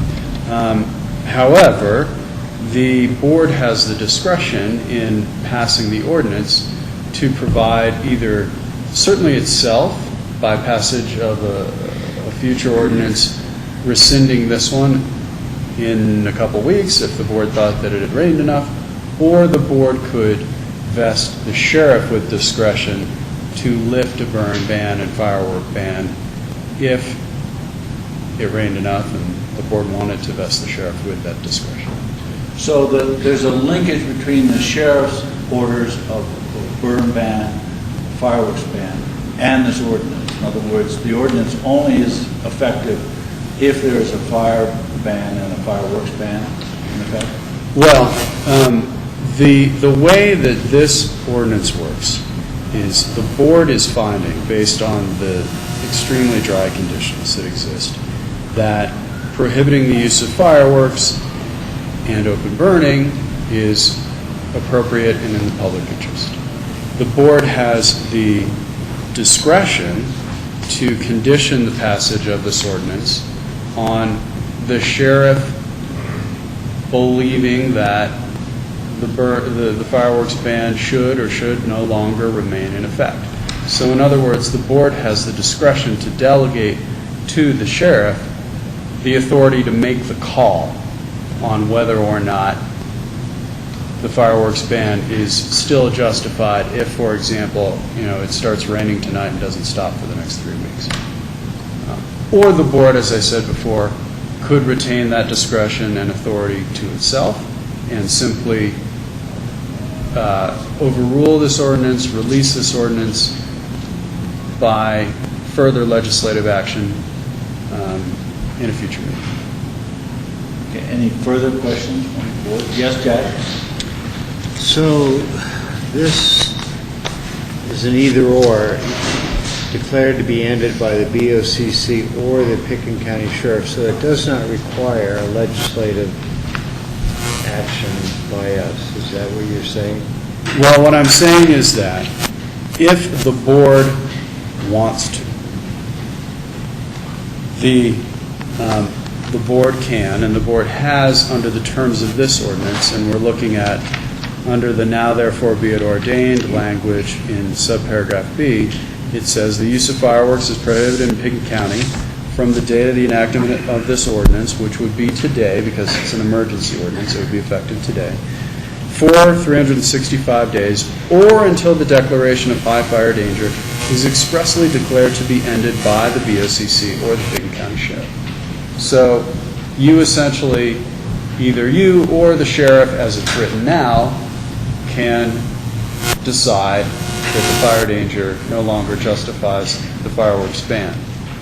And you can do it either way. You can do it with the sheriff having that authority, you can do it with you having that authority, or you can strike that altogether and then require an ordinance to be passed that would essentially repeal this one.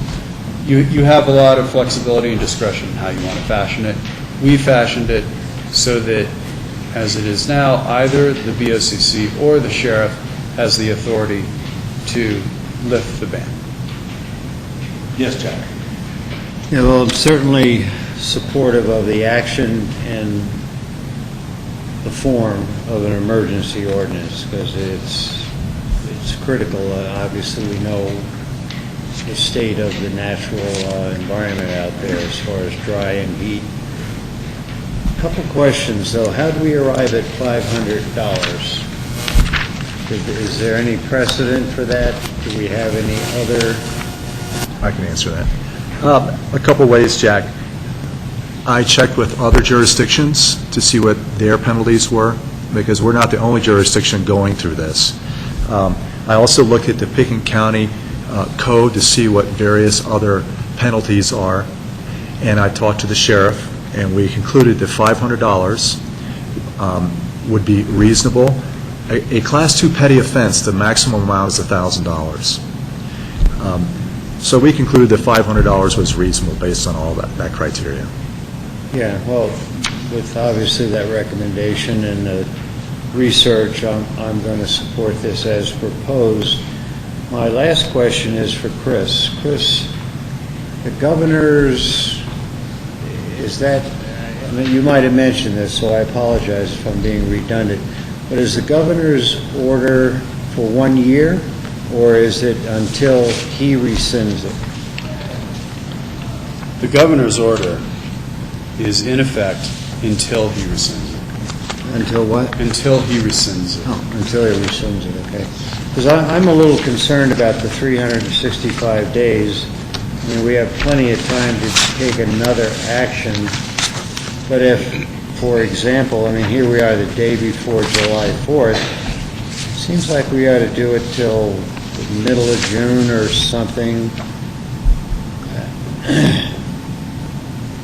And then allow a decision, another conscious decision to be made to reenact something like this. Because given that we do not have, hopefully, 2 summers like this in a row, maybe it might be appropriate for people to plan on fireworks, but does this hinder them? I don't know. That's the question. If you want my opinion on that question, no, because you have the flexibility when conditions warrant lifting the ban to simply do so. Okay, good. Thanks for the question. Yeah, well, I'll first respond to what Jack just said. You know, my thought on first reading this was to do it for 180 days, which would be right before New Year's Eve. And the moisture content of our forest is directly related to the winters we have.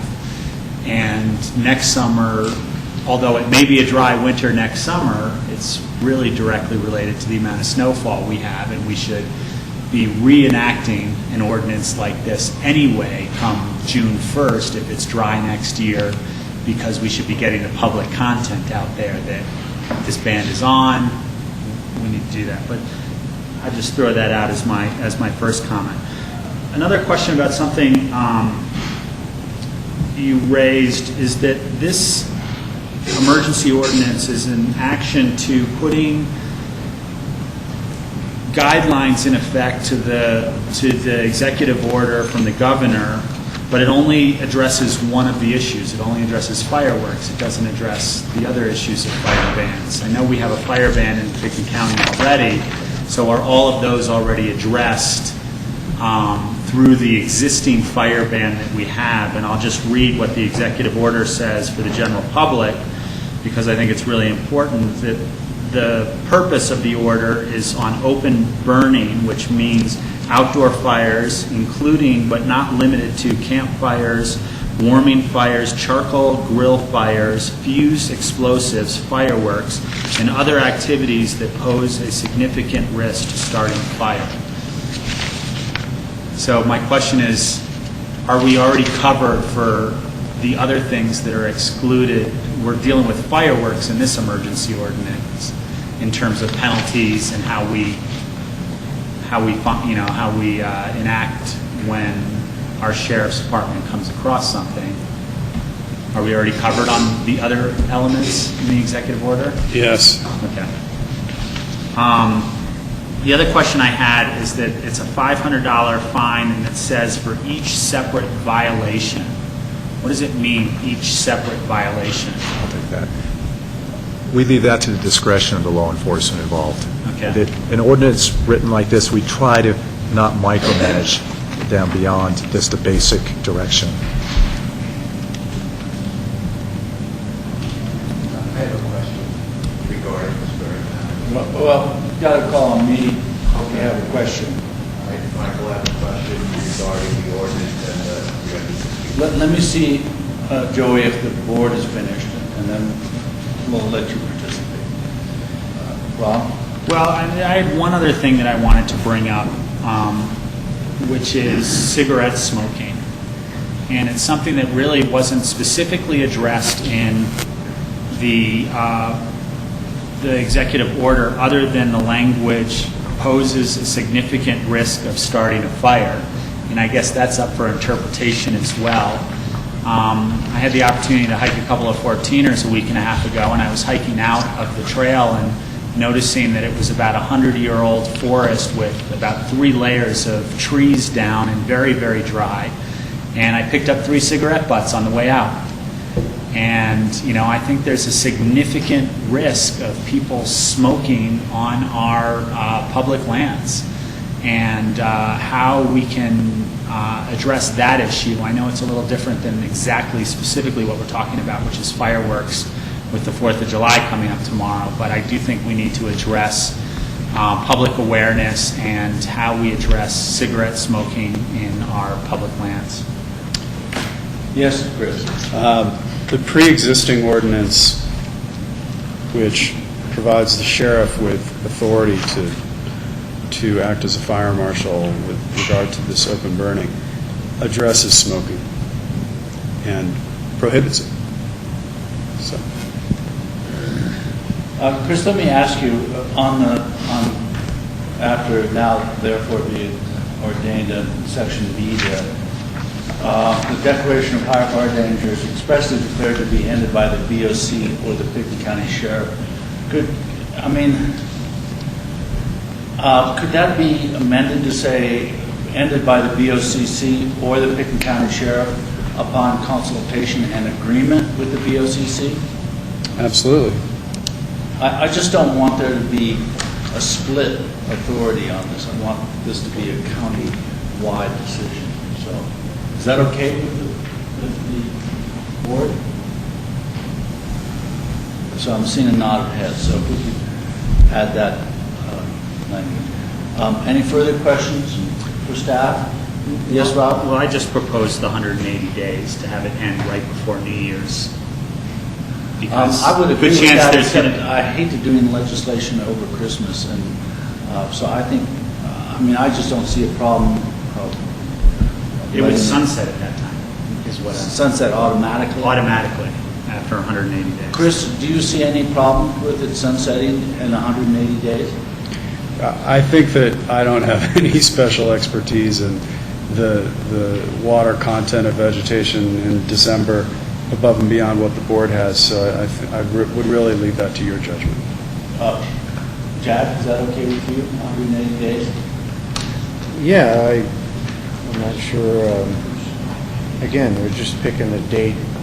But I raised the issue because I thought 365 days was rather lengthy, so I'm up for an amendment if others agree. So it looks like 180 days would be sufficient, and, it's an expression of optimism, quite frankly. So. Joey? Yeah, I'd like to jump in on this conversation. Every fireworks permit that comes through Pickton County, the sheriff as fire warden makes the final say on. I can tell you between now and January, or December 31st, I'll probably have 4 or 5 permits put in front of me for different events that may come up once the conditions improve. If we enact this, you will have to be involved in that process. I'm not sure if that's a business you'd like to get into, considering I've been historically the final say on the public displays. That's why I've got some questions about when that happens. As far as enacting the ban goes, this year I think we were one of the first counties in Colorado to enact the ban on April 5th. I can do that anytime I want without convening the Board of County Commissioners. So I think I'm asking for some consideration on that, on those 2 items. Chris, do you... Unless the board wants to be in on public displays and deciding whether or not they should be happening or not. Chris, do you see this ordinance related to the matters that Joey's raising? Yes, to the extent that the fireworks ban remained in effect and the BOCC and the sheriff had not, pursuant to the amended language, come to an agreement on a rescission or a lifting of the ban, then at that point, the sheriff would not be in a position to approve, in principle, rather practically. He wouldn't want to approve a permit for people and then have the activities be banned. So, to that extent, yes. And would that, I mean, what I'm suggesting is just consultation and agreement. I'm not suggesting legislation of any sort. So I don't see that that's an impediment to direct action, and I just see it as a countywide concern with this particular matter of highest, utmost importance, and it just helps if everybody's involved in this decision. Yeah. Michael, another way that you could look at it is right now the board is authorizing the enforcement capability for the fees.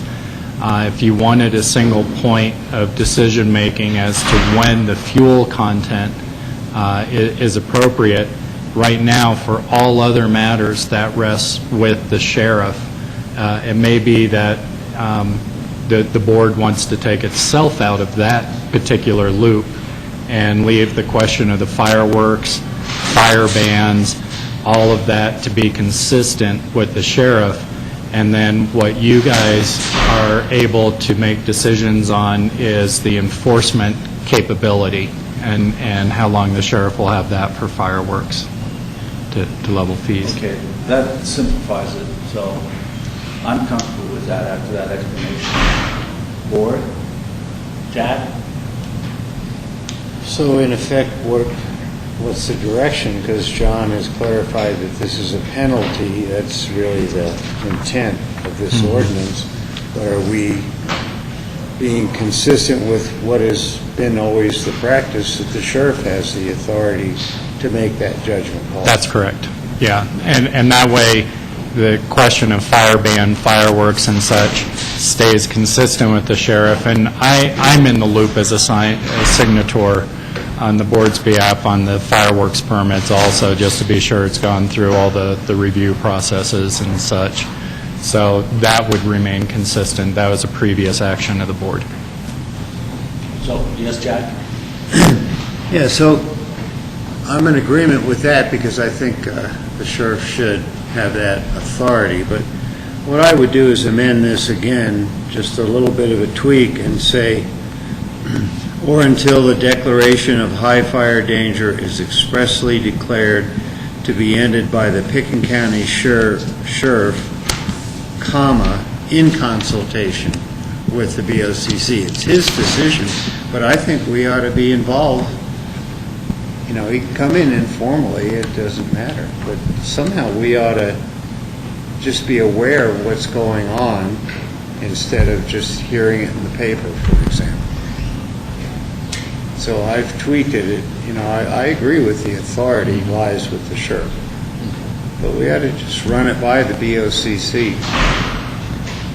Joey, does that work for you? That works fine with me. And I'm just trying to search my memory bank to see if we did that April 5th. I'm not sure if I was before you or gave you heads up that we were going to. We did an open discussion. We had an open Joey, discussion. and I would see this going the same way Yeah. under the way Jack's revised it.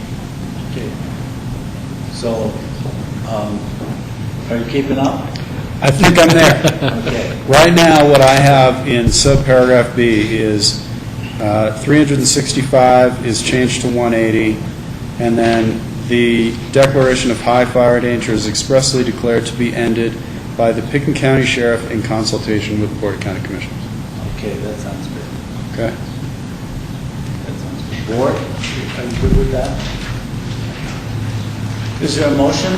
I'd like to make a motion to approve the emergency ordinance of the Board of County Commissioners prohibiting the use of fireworks in Pickens County, Colorado, as amended. Second. Any further discussion? Is this a public hearing? It is not. Will be a public hearing at the confirmation hearing, There's a confirmation hearing. But it's not at this particular time. July 27th. I mean, July 27th. Correct. July 27th will be the public hearing, which is the equivalent of the second reading. It's a, I've lost the word, but a confirmation hearing. Right now, though, as an emergency ordinance, by your affirmative vote, this will go into effect immediately, and then you confirm it at the second reading, which will be a public hearing. Okay, thank you. So it's not a public hearing. Is there, all in favor? Aye. Aye. Thank you very much, Chris, Carrington, Joey, thank you all. Thank you. I'll read it. And then we'll want to bring that over directly to Lynn.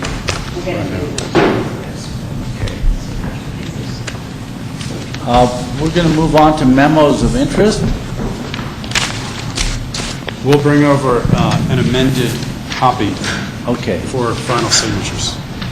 Thank you.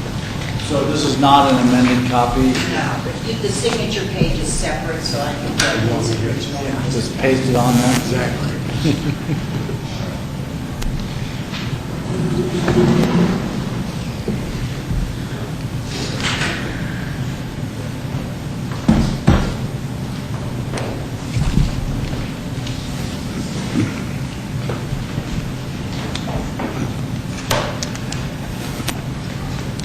Welcome, gentlemen. The first item is a budget supplemental request for the State Board of Assessment appeal process, and Tom Isaac and Larry Fighter here from the assessor's office. Gentlemen? Yes. The assessor's office and the attorney's office are making a supplemental request from you to fund outside counsel for the State Board of Assessment Appeals. We came to you back in January, asked for $15,000 because the county attorney's office was not able at that time to represent the County Board of Equalization appearing before the State Board of Assessment Appeals. It appears that the county attorney's office is not going to be representing you for the rest of the year and maybe even into the future. So we hired an outside attorney to represent you. And the funds that you allocated, $15,000, has been spent. We're not through with the hearings, and so we are requesting an additional $25,000 for attorney fees and also other expenses included in defending the valuations before the state board. Tom, did you we say have a list of 25? Because I have 40 on this memo. Yeah. Additional. 40? We've expended 15,000. The request is for 40,000 for a total adjusted budget of 55,000. Is that correct? Am I reading this correctly? Okay. That's correct. Okay. That's, the reality is, we're not even certain what it's going to take to finish the defense of our valuations for the balance of the year. I think that ought to be plenty, because all the cases are scheduled for the balance of the year. And we have a list of cases to show you. We're more than halfway through. But I can't speak directly to the bills that are pending, because I haven't seen the bills. That's going through the attorney's office. And when you say bills are pending, you mean? Well, for the time the attorney has spent. Oh, you mean the cost to the attorney is what you mean? Correct. Okay. Okay. Board, questions for Tom? Yes, Jack? Actually, not for Tom, for John. John, as far as... John Peacock. I don't see Ely here, I don't think, so. As far as how the budget works, and I'm certainly comfortable with $40,000 because we want to cover it and not come in here unnecessarily. But say we didn't use all of it. Does it get carried over as a line item, or how does that work for next year's budget? Yeah, and if these funds are not used this year, they will go back into the general fund balance. The general fund. Yeah, so they're not carried over in a line item necessarily. In this case, this is a somewhat unique circumstance that we're dealing with the level, type, I think, scope and complexity of appeals that the assessor's office has been dealing with and the challenges that we're working with. And so we will reevaluate, whether we think there's going to be a similar year coming up, and we may include that in our budget discussions for 2013. But if they're not spent, they'll just go back into the general fund. Yeah, and that was the point. I wanted to make sure it was, did it go back or what? So another question for John Peacock. It says fund balance projected as the end of last year, 2011. Is that our general fund balance? That is it's not just your general fund balance, it's the undesignated portion of your general fund balance. So your general fund balance is over 20 million with all of the other definitions. So this is just the money that is sitting there that has had no earmarks put to it. Right, and let's do some math here. Seems like the numbers show $20,000. Should have that been I'm not tracking 9601? 40,000 from that number. Oh, yeah, Jack, you are correct. That should be 9601. Yeah, 788. Yeah. Not earth-shattering, but, yeah, thank you. We'll just check in. Okay, Michael, may I? Almost done, Rob. You're asking some of mine, so it's... How many cases did we have this year that would go to the state? Well, we just happen to have a list. And this is probably more, this is the total number of appeals that filed to the State Board of Assessment Appeals. And the majority of those we stipulated before they actually went to an actual hearing at the state. The hearings that are shown in the blue are ones that we actually went to the state and decisions are pending. The majority of these are appeals that were stipulated. Actual hearings to the state this year, I think we've had 5, but they've been 5 pretty big ones. And so the consequences are pretty big. The yellow ones are the ones that are still pending. These have been scheduled for the end of August. And there's still one in there that's pretty big, the Snowmass Club, that is pending. And the other chart that I put together is, and you'll just have to trust what I'm reading, but the potential tax liability based on the requested reduction in value relative to the assessor's value on a one-year basis is about $2.4 million in terms of total property taxes. So there's a lot of tax dollars at stake, and so clearly it's worth having representation as far as trying to defend the assessor's values. Actually, the County Board of Equalization's values, and so that's I guess essentially why we're here. Okay, and one last question. Our memo says, late in 2011, the assessor's office was notified that county attorneys could no longer represent the county at the State Board of Assessment Appeals. Who was it that told you that, dictated that? State government? The state statutes say that we have to be, this County Board of Equalization has to be represented by an attorney at these hearings. I think By the an question, attorney, Jack- this says our county attorney could not represent us, so. And I think that was a capacity issue that was identified by the attorney's office. And again, this has been an unusual year, both in terms of the number that have gone to the state, but I think more importantly, the size and complexity. Yeah, okay, so I understand. So let me interrupt, Jack. So the wording's a little bit awkward. It would be more that the county attorney did not have the capacity or was unable to represent us. Correct. It wasn't by some sort of decree.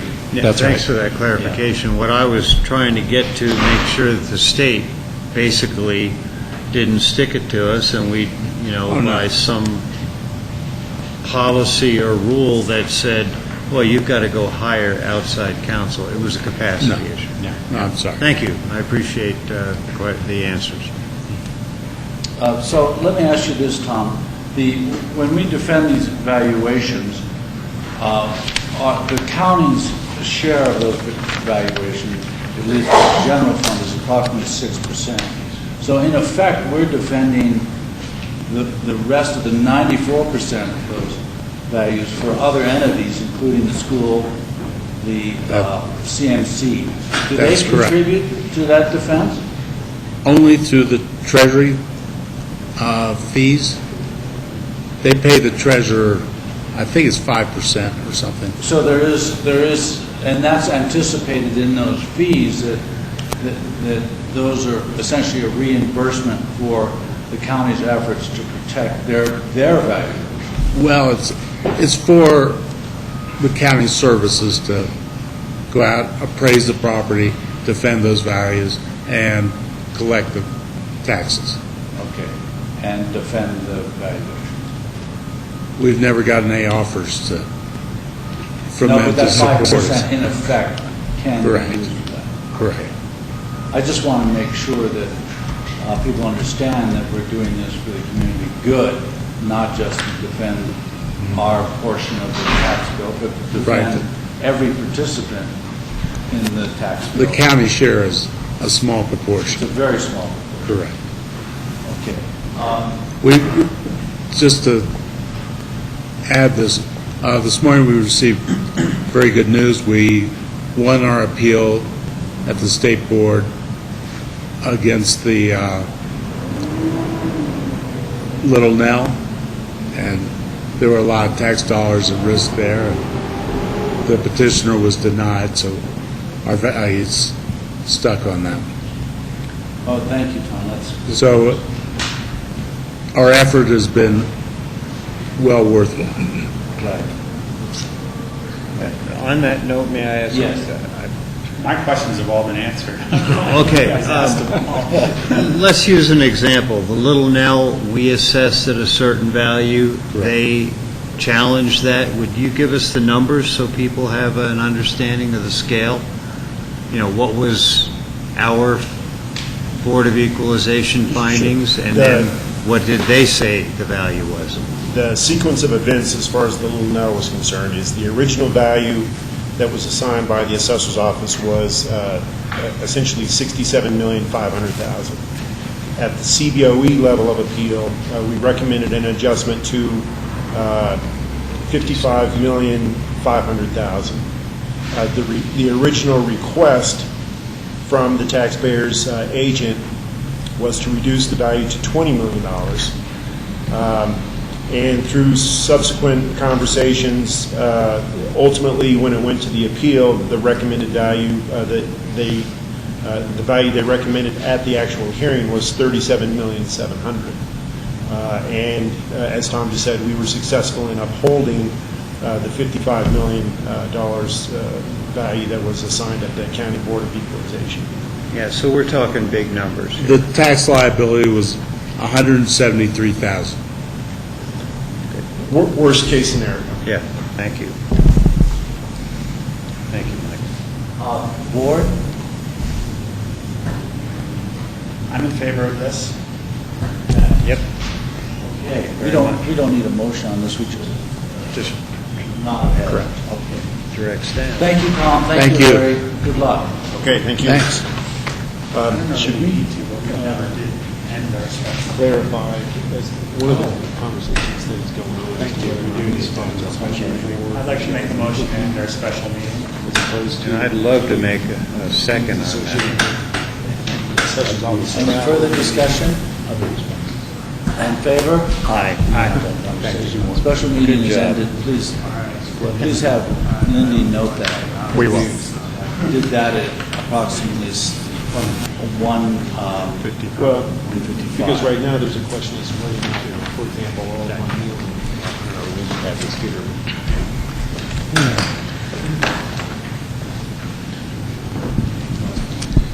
Are we ready for the next MOA, Michael? I think we are. Okay.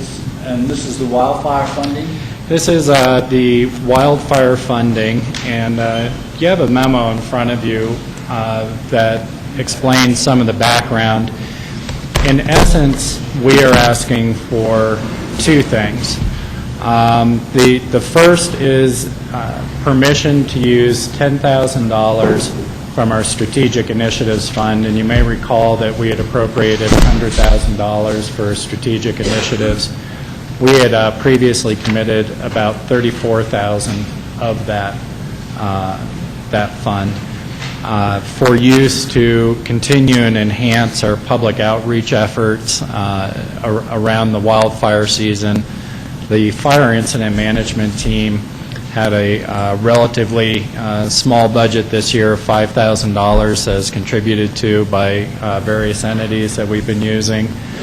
We've supplemented a little bit of that with our communications budget out of Pat Bingham's office. However, we're still seeing the need to really be aggressive in outreach and getting the message out about the fire ban, fireworks ban, and our responsibilities in helping manage the wildfire season. The second request is really to give staff direction to bring a supplemental request forward next week to appropriate $125,000 of our contingency funds from fund balance. These funds would only be used in the event of a wildfire. We've consulted with the fire districts and our participants on the fire incident management team, and we've determined that really we think our maximum exposure within the first 24 hours of an event, which are really the most critical to get fire contained, are in the first 24 hours, and that maximum exposure is around $125,000 is our estimate. That would give us time to set up our incident command structure, to bring myself and the board into the loop for any future delegations of either resources or authority to deal with an emergency situation. And it takes a lot of the jurisdictional issues off the table that can cost us precious minutes or hours in dealing with an emergency situation. And so we wanted to have that appropriation up front and an understanding from the board that we'd be making this commitment of fund balance in the event of an emergency situation for that first 24 hours to be really aggressive in fighting wildfire. We can go into more background, but I think we have several folks here and in the audience that can answer questions. And John, I may have another comment if I could add one. The money will also be used, what we've been doing lately is last week when we had that extreme evening of lightning, we had 600 lightning strikes in Pitkin County over a 12-hour period. What we've been doing after an event like that is we work with Aspen Air Rescue, formerly known as Civil Air Patrol, for those who remember, and they do us a great favor because they've got 10 or so pilots that don't mind getting up in the morning, getting in their plane, taking a lap around Pitkin County. That takes about an hour and a half to 2 hours. We could see if there was any strikes grounded that might start a fire. And we may start to do that on a more regular basis. We're starting to see some very small hotspot fires that the Forest Service has been dropping smoke jumpers in and been taking care of them. But I just want to be clear that part of this money will be used to also fund the very small stipend that the pilots need for fuel and whatever repairs they might need. They don't get paid hourly, but I really think this is something that we're doing that I'm not sure any other county's really doing right now, and I think it's a good preventive measure. Thank you, Joy. Yes, Rob. My first question is there an outline of how the $10,000 outreach would be used? Rob, we've had a fairly aggressive plan that's been outlined. That I think it would be a continuation of that plan. In addition, I think we'd be more aggressive in launching a campaign to get folks to sign up for Pick an Alert so that we have multiple channels to reach out in the event of an emergency or evacuation. So you'd probably see enhancements in those areas. But we've been spending money on ad campaigns in the paper, radio campaigns. Some of those have included public service announcements, but some of those have been paid announcements. Similarly within the newspapers. And so we'd like to have the capacity to continue those efforts and keep those messages out in front of the community. Especially, we're plastering the county with our signs, and we just want to bump it up because I really believe that the most important thing a citizen could do today is to sign up for Pick an Alert, get themselves prepared for an evacuation. I think that's the most important thing we could do, and a lot of this money is going to be focused on getting people signed up for notification so they'll be prepared when the incident happens. And I brought this up earlier in our emergency ordinance, and I had already talked to the county manager and the director of open space and trails regarding making sure that we have significant resources going towards signage on our trail heads. Again, I was hiking last week and hiked out of the woods and found 3 cigarette butts on the way out. There are people that are just not aware of the dangers that are there and the magnitude that can cause. So I'd like the efforts to include open space and trails and what they're doing and make sure that it's not just public outreach for our long-term programs, but things that need to happen yesterday to make sure that the travelers that are coming into our area during our busy summer season are aware that smoking is not a good idea when you're up in the woods. And Rob, we have posted, and actually even previous to our discussion, we had posted fire ban information at our open space and trailheads. That doesn't obviously include all the trails within the county that may have other jurisdictions, in charge of them. And we have also added smoking now to that outreach effort. I think that was a good catch. The signs did mention smoking, but there wasn't a graphic to really draw your eyes to it. And Pat has since done that, and Open Space and Trails has posted. We've posted every RAFTA bus stop. I believe we have put large posters in the airport to notify our incoming travelers who are coming in by air. Rental cars. What's that? Rental cars. Rental cars all have flyers in them with their paperwork. With Blair Weir from the Aspen Police Department and Pat Bingham are used to blanketing, and we went through our $5,000 pretty quickly, so I think we could do really well with this money. Yes, Rob. I can continue. So I guess my first, to conclude on, for me, on that first topic, the $10,000, I guess my question is it enough? And be frank with us as quickly as possible if it's not enough, because I don't think we can put enough preventative measures towards this happening, and maybe a follow-up in a week or two, depending on how the weather reacts and how the spending of that money reacts, to let us know whether or not we're exhausting all the resources to get the information out. Well, on Friday, I was in front of the City Council for their emergency meeting on this, and they appropriated $10,000 as well to help with the effort. So it's a total $20,000. And I don't know what their number is, but I think they want to supplement the initial attack to the tune of 6 figures as well. In regards to the second topic, which is the $125,000 to appropriate for direct spending on a need basis, I'm also in favor of. The only request that I might make, because it sounded like there was some use for that money sooner than later, that we get some sort of reports structured reports as to how it's being spent and what's happening with it. Yeah, and if I could just comment on that, this will only be spent in an emergency situation. It's likely that if we're drawing on these resources, we will have stood up an incident command structure which has a very specific reporting protocol and decision-making protocol associated with it. And I would be a key link to you guys in that, and we'd certainly be sharing that information as it is available. What we wanted to be sure of was that there was no hesitation on the part, because of jurisdictional issues, to make the call and get the resources on the ground. Is that good enough for you, Rob? That's good enough. Jack, you have a question? Yeah, I'm certainly supportive of both the $125,000 and $10,000. Rob's got a good idea.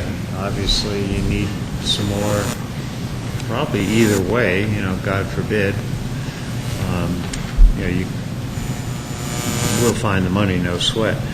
But I have a question on clarification. In our memo, it says, federal jurisdictional agent, anyway. Yeah. Federal agencies have responsibility on federal lands. We understand that.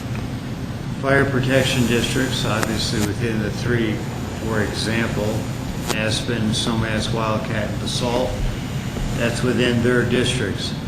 But then it says here, until, and we're talking responsibility, until this responsibility is transferred by mutual consent to the county sheriff.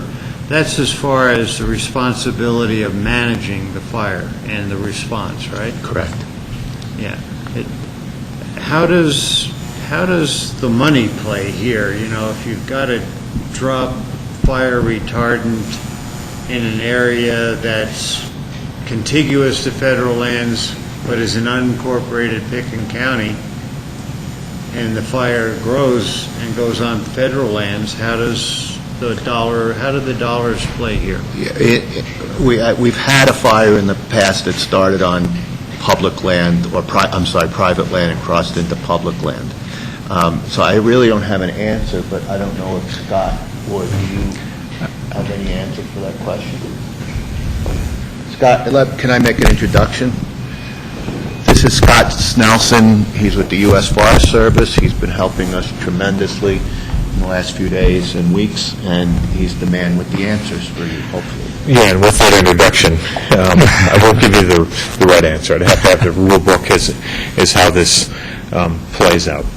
we get the management agencies that have jurisdiction together, and we work out the cost share and how things are going to go when the fire gets initiated. So we'll start right there.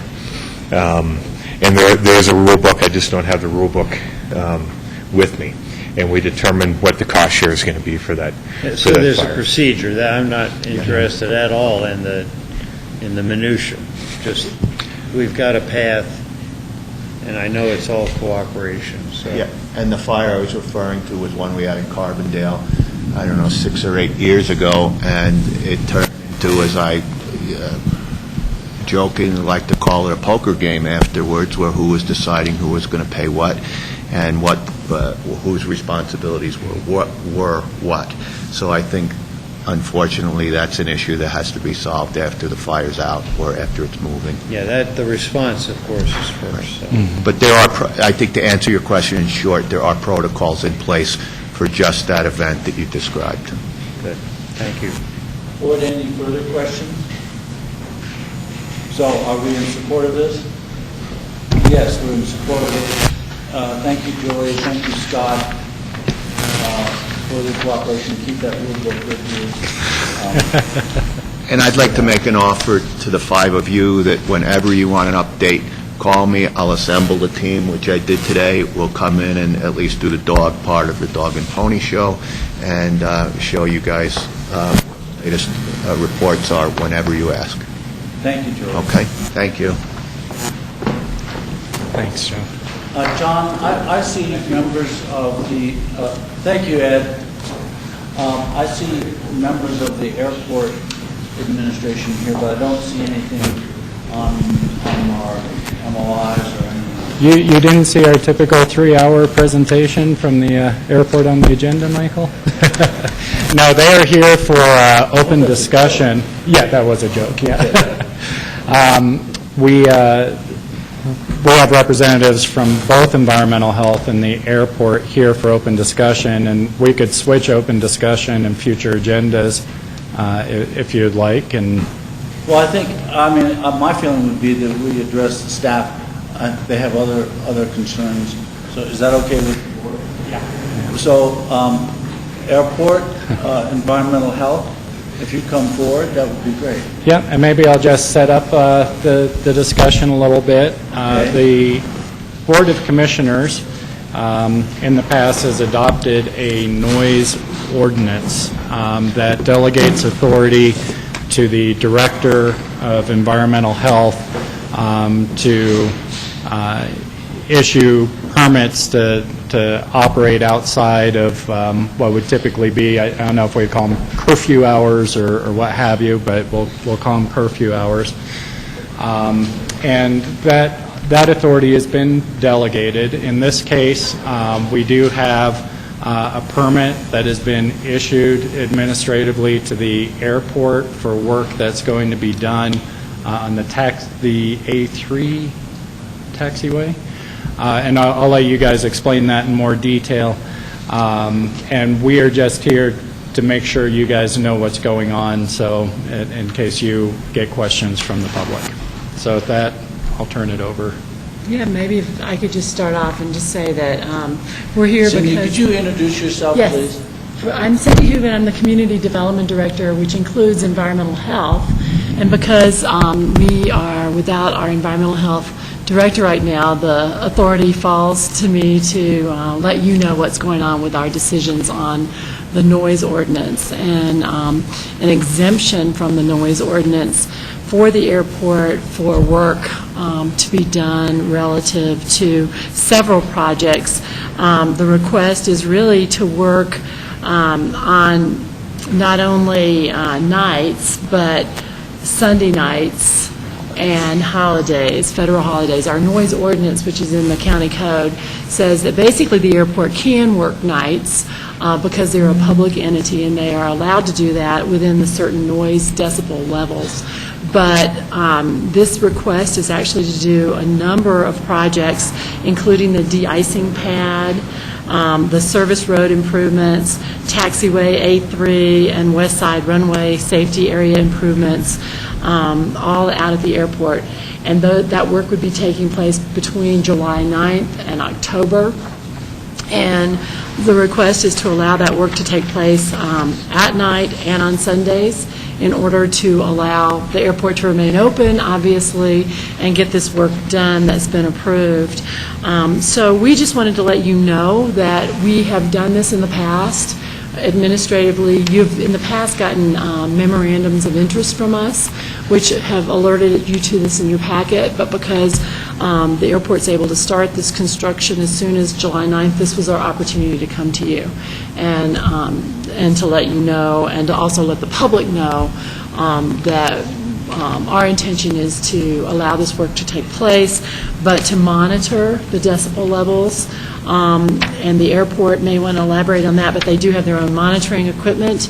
And if complaints are issued, that Environmental Health and also Carrington, who has helped us in the past with the noise issues everywhere around the county, will be there to address any citizen concerns. Thank you, Cindy. Any other specifics or anything you want to add? Not really, just that we were... Could you introduce yourself? Sorry, Brian Doherty, the Environmental Health Specialist for Picken County. I was just going to talk about, we were going to have some conditions on the permit just to make sure that they are going to stay as quiet as possible, hopefully below the noise limits. So we're going to have them do continuous monitoring and let us know of any times that they're over the limit. Over the limit of decibels? Of decibels of 70 at night for construction zones.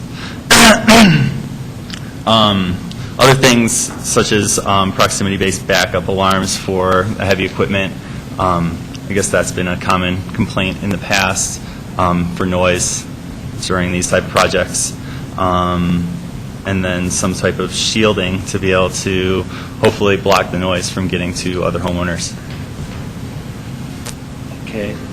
Any questions for environmental health at this time? Yes, Jack? Well, I mean, I can understand. I'm familiar with a couple of these. What is the plethora of these? How many projects are there? What, more importantly, what are they? And we'll let the airport, and so we'll let them address that issue. But Cindy, let me ask you: isn't there also a restriction on hours of construction, just in general, aside from the decibel? There is for residential. In the county code, we have basically 7 to 7, 7 a.m. to 7 p.m. for construction on residential. When you look at the non-residential uses in the county, specifically Sundays are not prohibited and nighttime is not prohibited. When you say, you mean... Construction. Construction. Is not prohibited. So commercial construction can go on around the clock within the county? In most cases, we have special reviews, and most cases, interestingly enough, those properties, such as Elam Construction, are zoned residential, agricultural residential. Therefore, they are under the control of the residential noise ordinance. In the case of a public use, such as the airport, the county code does not prohibit nighttime construction, just for events like this, in order to keep that activity going during the day. And it does not prohibit use except for Sundays and federal holidays. So really, the only request here is that there's use on, there's nighttime hour use and Sunday use, as well as potentially some relief from the decibel level, which we are going to monitor, but hopefully that will not occur. So we're addressing two issues here. We're addressing times of construction and decibel levels during that construction. Correct. And you're recommending to us to make those exceptions at this time. Is that what you're doing? Yes. with Or at least conditions. you administratively have decided to do that. Unless you tell us otherwise. Okay. That's the heads up. Okay, thank you. And Jim, would you outline exactly what projects, the duration of the projects, and the level of the projects? We'd be really pleased to do that. I would like to introduce Stephen Schultz, who's acting as our project manager from the airport staff on this project, and it might be nice to have him be able to share that with you, since he'll be firsthand with it, if that's comfortable to the board. Sure. Again, my name's Steve Schultz. I'm the acting project manager for the Summers capital project of the de-ice pad construction, Alpha 3 taxiway connector, and the west side drainage safety construction that will be taking place. Part of the construction, Cindy kind of lined out. Stephen, could you speak up, because this room has terrible acoustics, and so Yes. the sound reaches everywhere but up here. Okay. Yes, I'll speak up. The project consists of the de-ice pad construction, the taxiway connector Alpha 3 to the active runway, and then the west side drainage of the airport. The part of the construction will take place at night due to the fact that the construction will be taking place in an aircraft operation area. And in order to facilitate that, the airport would, one, either have to be closed, or two, take place at night. Okay. Board questions for the airport? Jack? Yeah, I can see, with all the planning we've done, et cetera, grant processes, that these are important projects. I'm just uncomfortable in my thinking, and I only speak for myself here. I'm uncomfortable making multiple exceptions. I'm okay with nighttime because obviously certain areas of the airport, it's important to not have traffic or less traffic. But I question whether we should okay holidays and Sundays. Do people get a break around here from construction? Yes, we've had one because of the recession, but I'm not sure how critical, because I haven't heard otherwise, why holidays and Sundays, and there's not too many more holidays, so holidays isn't a big thing other than Labor Day. Why we would have to construct at night during those dates of holidays and Sundays. Stephen, you want to explain why you think it's necessary? As the construction was approved by the FAA, we have an 80-day window for this construction to take place. The entire project. So the de-ice pad, taxiway connector, and the west side drainage area. In that 80-day constituent, we felt that it would be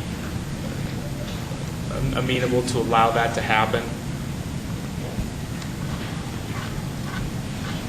How many Sundays are in that 80 days? There's 12, 12, I would guess off the top of my head. Yeah, 12 Sundays? Okay, and then are there any federal holidays within that? Labor Day. Pardon me? Labor Day? Labor Day. If it might please the board, I think that we would appreciate the flexibility to go forward as written, with the understanding that we would try not to have activity happen, especially at night on those holidays or Sundays, if they can reasonably be avoided and still meet the timetable and financial budget of the project. We are sensitive to the needs of the community, and we've been lucky that our noise footprint in these kind of projects has been below the 70 decibel level, which is below Highway 2's noise traditionally. So we totally appreciate the fact that we do impact people from time to time, and we don't desire to do that more than necessary. So, Jim, are you saying that should the project look good within the first 6 Sundays, you might not have to use the remaining 6 Sundays? That's correct. The other variable that might come into play is if we get closer to fall and the week and weather starts to become more unpredictable, if we think that is in the best interest of trying to get it done before the weather changes. Those kind of decisions are obviously out there yet to be understood. So, Jack, does that help you a little bit with Well, I'd like concern? a condition written that says it is, if necessary. I'm certainly willing, because I don't want to hold up the project, mess up the timelines, but you can start out, and let's hope things go, well, quite frankly, let's hope it rains so much that you got to work double time on Sundays and holidays, but other than that, I'd like us to try to avoid and write some language in there that essentially says what you said, Jim, because I want to give staff flexibility, but if we can give the community a bit of a break, good. And I don't know how well barriers work for decibels, etc. I've stated enough. You know what I'm talking about. So, Cindy, do you write language in your permission? We will. We will write this in a permit form with conditions. Okay. So, Rob, is that? Sounds good. Is that good? So it's essentially an approval with a desire not to use those days, if at all possible, considering the public welfare and comfort. So, is that satisfactory, Jim? Yes. Okay. Yes. All right. And is this considered one project with three parts to it? Is that how it's considered? Yes. Okay. So it's not 3 separate projects with 3 separate contractors. It's one contractor concentrating on 3 separate areas. Correct. Okay. Okay, Cindy, it looks like you've informed the commissioners. Thank you very much. Thank you, Airport. Best of luck to your project. And we'll move on to the next item. Thank you. Thank you. Have a good 4th, everyone. So, John, where does that leave us? On future agendas? Well, we could move back to future agendas, which I think for me will be very brief, pending board comments, then we can go back to open discussion. Really, the only thing I wanted to point out is that for next week, Tuesday, July 10th, we're going to be changing that agenda around to move executive session to the morning at 10 so that we have 2 hours for executive session. And then, pending no other additions at this point, we could potentially end the meeting by 3:30 and be out of here a little bit early. Is that okay with the board? Okay. John? May I ask? Yes. John, I noticed this week we deferred board membership reports. I'm not noticing. Is there a date certain that we have that? It's been moved to the next work session. It's just that we made that change After we printed this, Jack, so they so will it's show up. already in the works. They'll show up on the 10th. Yeah, we had just prepared your packet before we had made that change. No sweat. The only other thing that we will need to be talking about, and the section leaders still need to make a recommendation on, is we have the Pro Challenge race coming up in August, which will be a 2-day event. We have a finish followed by a start, and again, how we're going to manage, the county offices and services. Last year, we kept our offices open, but running with a skeleton crew. We'd canceled the public meetings that were scheduled, which we intend to do this year. We still need to figure out the appropriate game plan around the Pro Challenge event. So there's going to be more discussion on that in future agendas coming up.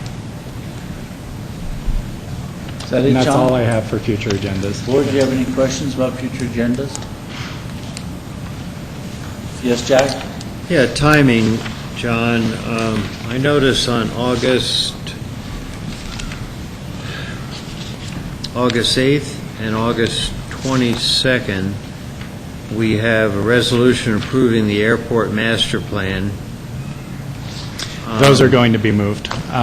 We still have to determine a date certain for those. That's still a timing. Because of the last work session that we had on the airport, there were a number of questions that were posed by the board, and so it is likely, thank you, Jack, that those will be pushed back a month and give us more workshop time on that airport. So we'll have some more We're still working on session that detail. time. Yeah. Well, perfect. Michael, may I? Yes. Concerning that, and I was going to bring it up in open discussion, but it's applicable. Isn't there an ordinance about skateboarders? Can't we arrest them? That would be within the city. Oh, okay. And lawnmowers maybe, Yeah. too, but anyway. John, I very much appreciate the fact that it looks like we're going to have some more work session time, at least one more meeting. And I'm wondering if at that time, at that same work session, we could have a discussion about the Lot 2 lease with Atlantic and what that means. I've in my investigations, found that the Board of County Commissioners has a lot of flexibility in its ability to plan what happens on the east side and, in fact, move things around and call a fuel tank, etc. But I talked to Rachel, for example, and she's not aware of any of this, and I don't know if the board understands what that lease says and what is our authority within that lease. So I'd like to have that come to us. And we can have that discussion, Jack. I think at our last meeting, what the board had requested was, regardless of those lot issues, what would it look like operationally if you were to try and fit 2 FBOs on the east side, which seems to be the threshold question before the lot issues, which may or may not be relevant in that case, because I think you're right. You guys have flexibility associated with that. And also, times have changed since that lease was negotiated and the second lot was considered. And I think we heard from the FAA that they had great concerns about additional development over there outside of this lease issue. And so I think some of those questions are going to be answered just by the discussion about what does 2 FBOs look like regardless of the mechanisms to get there. Does that make sense? Because I think that's what the board asked for at our last meeting. Yeah, it makes sense. And I heard the FAA, and I understand how much authority they have, but it doesn't keep me from asking questions. So Sure. at least have staff be prepared to answer questions about Lot 2. And, that whole Lot 2 and all of that was presupposed of moving Highway 82 initially, at 20 year, whatever, early 90s. Yeah. Honestly, timing, I don't know. So, Yep. just so we're prepared. Yep. Good, thank you very much. Thanks, Michael. Okay, any further questions? Okay, so, John, we move on to open discussion? Yeah, I obviously had the one item that we had staff here for. Yeah, I just note that we have had a pretty aggressive public outreach campaign on our road projects that are going to be ramping up. GR's got a Monday morning regular spot on the radio to give updates to the public. We've been aggressively pursuing advertising and such in the papers as part of letting the community know about those timelines and such. And so I hope the board's had an opportunity to either hear or see those, but we've been trying to respond to the board's request to make sure we get word out to the community about what's happening and when. And if you have any suggestions for us, that would be great. We don't have a lot going on this week, but next week we will be beginning our major paving program with Elam starting down in Emma as they bring the Highway 82 project done. So, outside of that, Michael, I don't have any open discussion items. Thank you, John. Board, do you have any open discussion items? Jack? So no open discussion items. I'm sorry, we may have one more that escaped me. Oh. Never mind, this is the ordinance for your signature. I signed the signature page, and Lindy was going to simply put it on. Lindy has the signature page, yes. Okay. I apologize, I wanted to make sure that wasn't an open discussion item I had missed. So we're scheduled to talk about the Hunter Creek Trail extension at 2:45. Unless, I see GR here, do you have any updates for us, GR, in open discussion? Or you're here for... Sure. Well, are you here for that, or are you here for the Hunter Creek Trail extension? Both. Both, okay. So, Board, do you want to hear from GR? Yeah, why not? The more Do we it. reinforce. Have him test out his radio voice for you. He's been practicing. Okay, so GR, what are the updates on construction within the county, road construction? Well, since it's Independence Day week, we don't have much going on because it's really is our busiest week on the roads throughout the year. So Monday, however, we have a lot starting. We have our road striping starting back up, and we also have our paving. It's going to start down in the Emma area with a patching crew on Emma Road and Soapers Creek Road on Monday, and hopefully we'll be actually done with those two roads by Friday. It's a pretty ambitious goal, but we're going to see if we can't get done paving the first two roads in the first week. Great.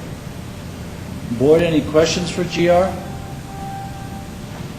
GR, thank you. And thank you. We'll look forward from hearing you in just a little bit. Board, we're scheduled for 2:45 for the Hunter Creek Trail extension. I suggest we take a break until 2:45. Is that okay? So, Caitlin, we're going to be back at 2:45.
Okay, this is the BOCC work session for July 3rd, 2012. We're at approximately 2:45, and the item in front of us is the Hunter Creek Trail extension.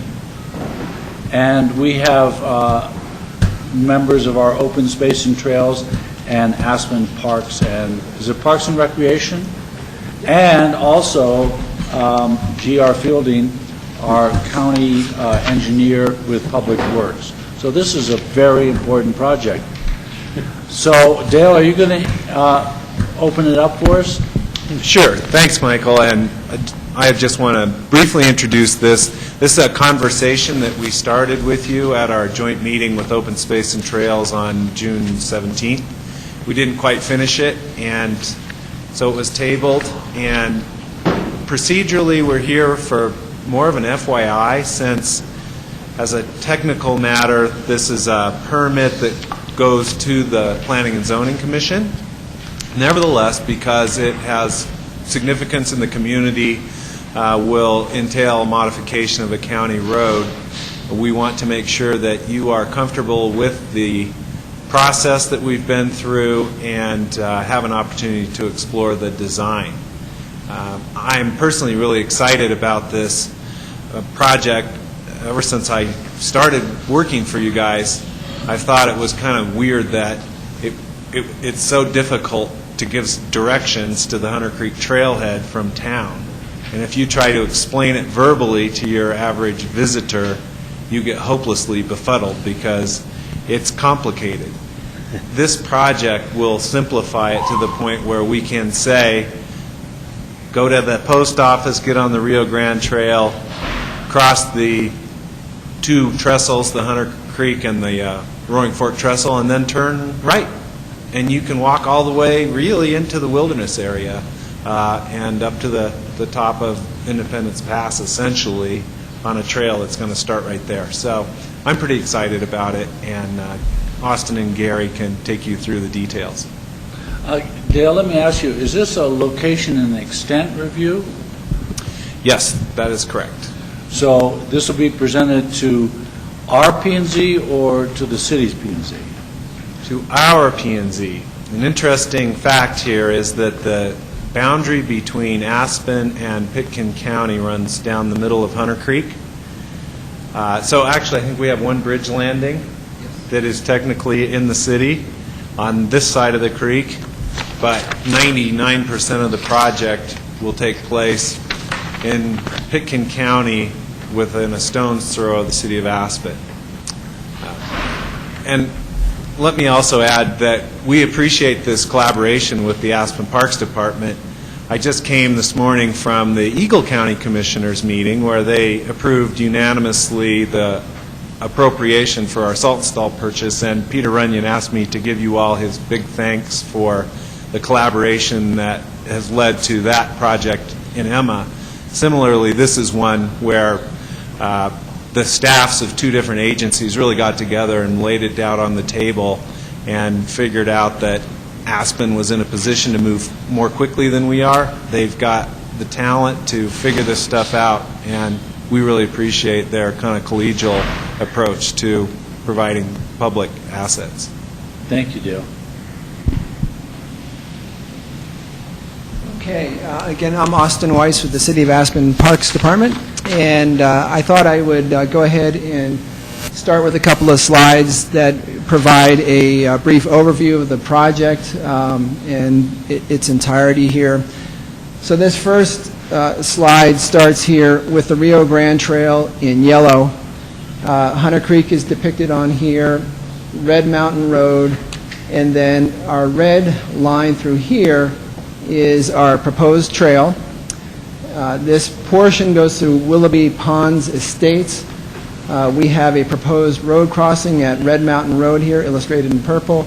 And then again, the trail carries on to the Ruby subdivision properties to the east at that point. Here at the Rio Grande Trail, we are looking at providing a pull-out, so to speak, with a informational map, a You Are Here map that would orient visitors to not only the Rio Grande Trail, but the Hunter Creek Trail and valley beyond. And we'll move on to the next section. Again, here's Red Mountain Road, and our trail continues through the Ruby subdivision, wrapping around the north side of Hunter Creek, and then tying in across Hunter Creek here with a proposed bridge, and tying in right by the Hunter Longhouse and the existing Hunter Creek Trail, which is illustrated in yellow down here. And let's see, we'll move on. And so this is the road crossing that we spoke about in detail at our last meeting. I did want to kind of go through some of these items again because we have made a couple of changes, or at least one. Down here, the actual road crossing itself, what we are proposing is a speed table per se. It's about a 2-inch, or it is a 2-inch rise on this particular table, and somewhat different than what you would see on Cemetery Lane. And then we would also implement signage in two different locations. One is around the corner on either side, and then approaching the crossing, we have additional signage along with trail user activated lighting system. So when a trail user comes up, they would stop, press the button, and then these lights would flash in either direction. The lighting that we're proposing is similar to what you see on 8th Street. It's a very, when you're looking at it, it's very bright, eye-catching, but it's directional. You don't see it off to the sides, unlike your traditional round pedestrian crossing lights. And let's see, and so at our last meeting, we heard some interest in controlling bikes somewhat at the intersection. What we have done here is looked at providing a flexible delineator that could go right in the middle of the trail. The trail is a 4-foot wide crusher fines surface, soft surface trail. You've got an incline leading up to the road crossing on either side. And so we thought, well, we could put some sort of delineator, a bollard, if you will, in the middle of the trail that asks people to dismount their bikes at that point. There's also stop signs for the trail users on either side. And that's the road crossing in a nutshell at this point. So we're definitely looking to you for your opinions and advice here. And we're happy to answer any questions about this at this time, or we can move on to looking at the bridge itself. Rob, you had particular interest in this. Yeah, I had a couple. I was the one that brought up the potential necessity to have bikes dismount,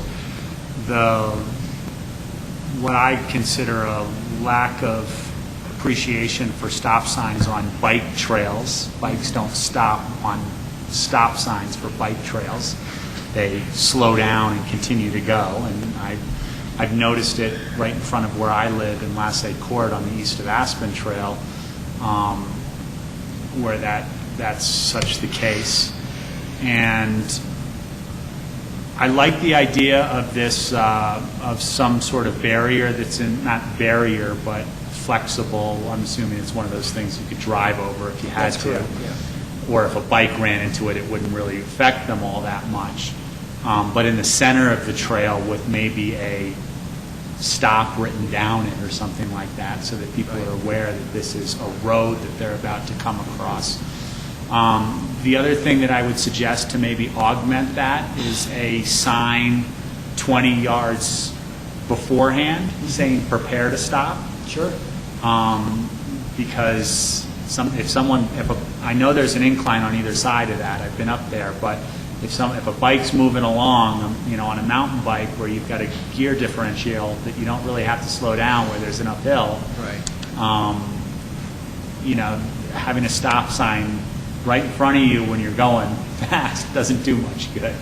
So maybe 10, 20 yards beforehand, just a stop sign with a little note below it that says prepare to stop ahead or something like that. I'm not sure exactly what the signage would be.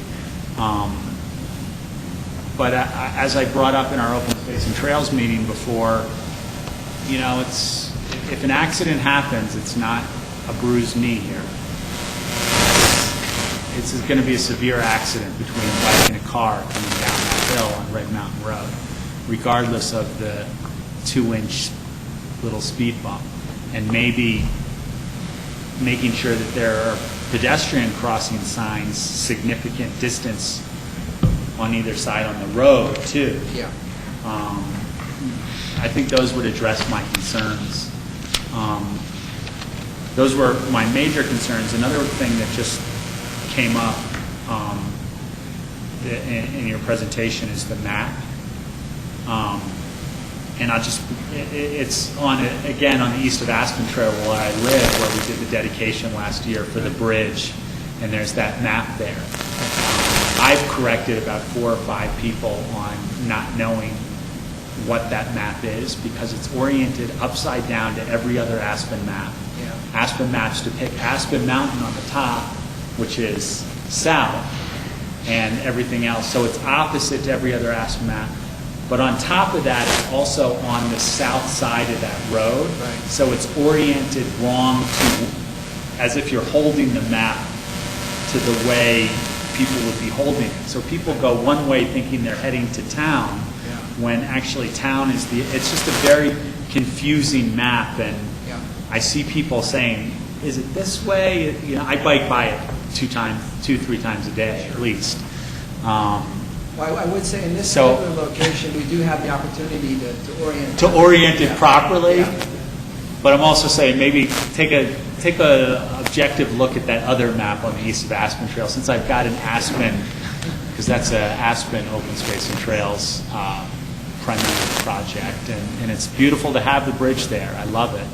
I live right there, but I don't think the map is as good as it could be. Well, Austin, on Cemetery Lane, there's striping, arrow striping before those speed bumps. Yes. And perhaps there could be arrow striping on the ground. I mean, you know, it seems like a lot of effort here, but I agree with Rob that the accidents could be serious here, so any precautions we can make to make sure that people are aware of what's happening. Yeah, would be good. absolutely. I think that's a good suggestion, and there, on either lane, you can have lines, crossouts, whatever the case may be, indicating that they're coming into that. So I think that's a great idea.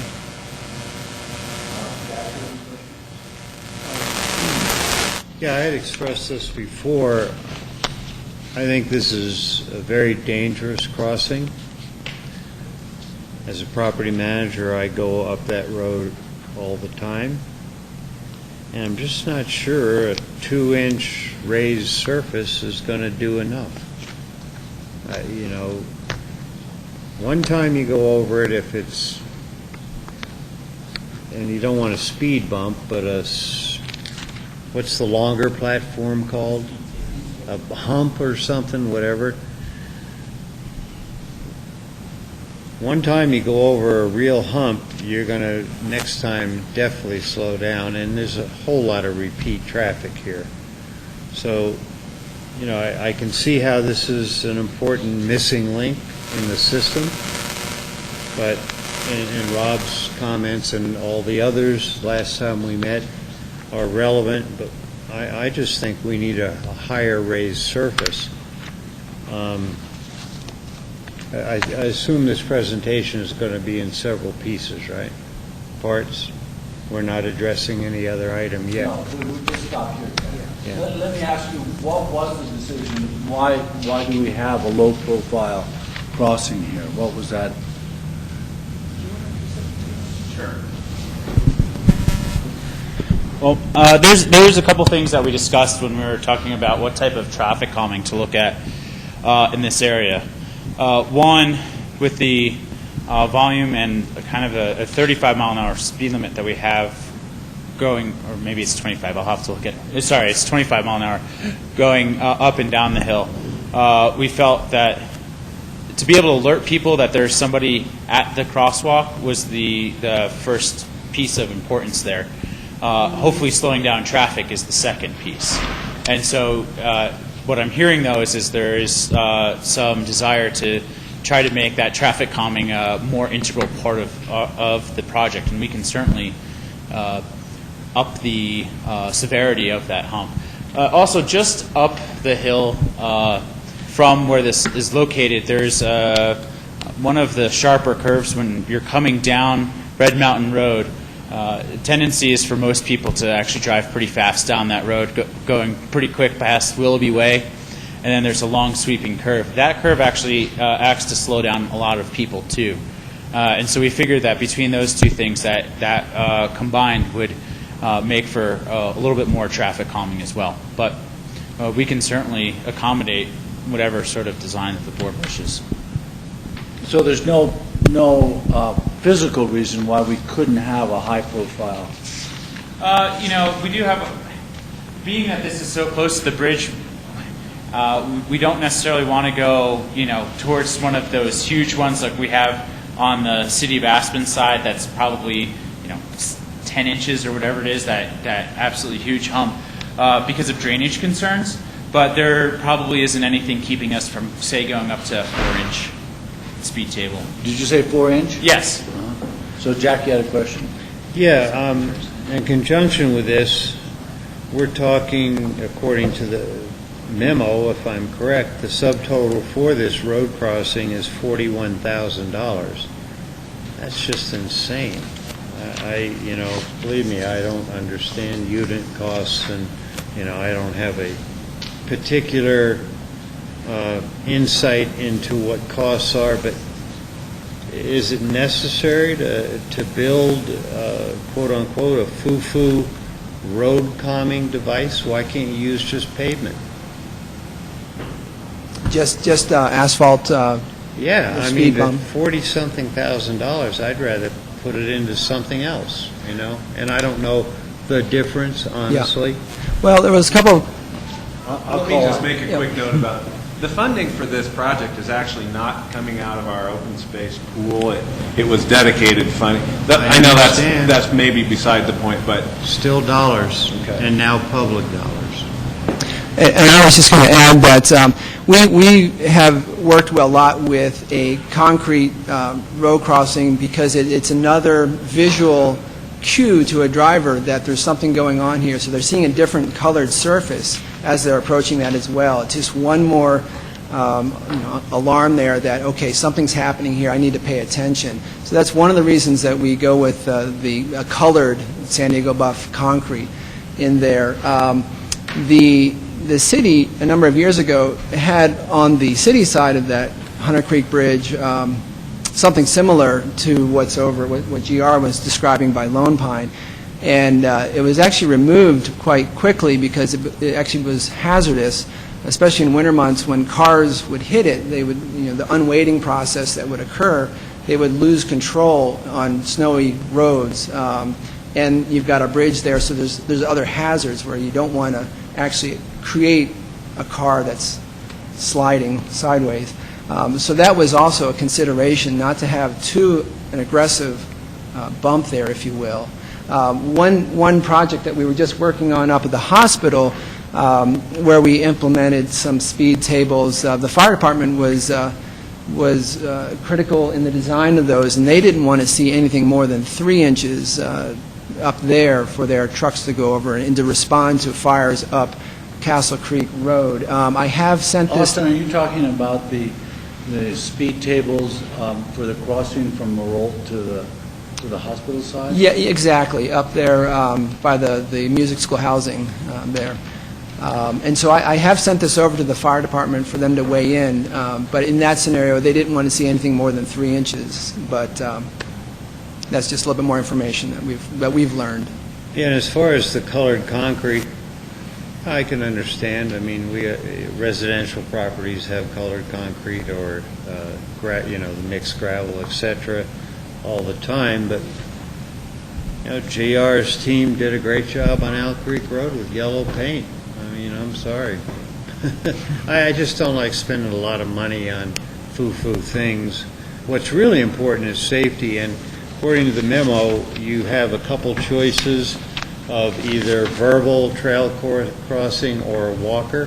Mm-hmm. I'd be putting it, I know there's a universal symbol about the walker, but I'd do everything to explain what's going on. I agree for with the you. guests.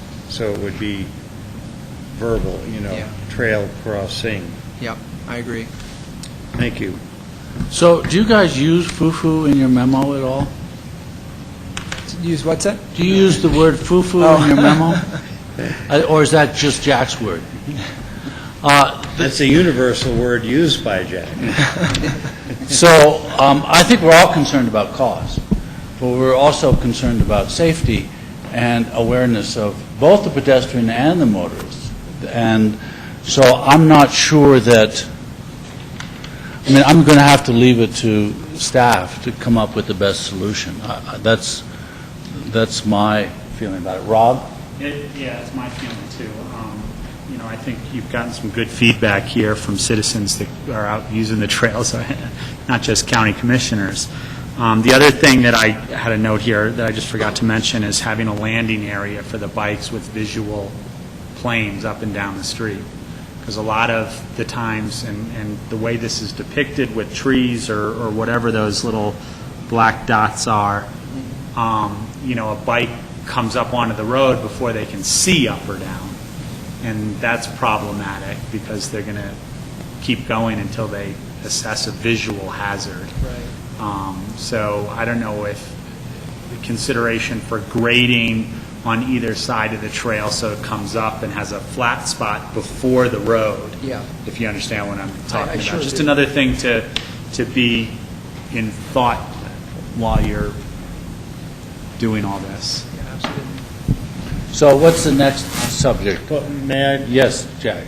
Okay, and it's been mentioned here today, I and the residents and guests who travel this road all the time are very much aware of the water buildup by the bridge. Is there going to be any work done to mitigate that?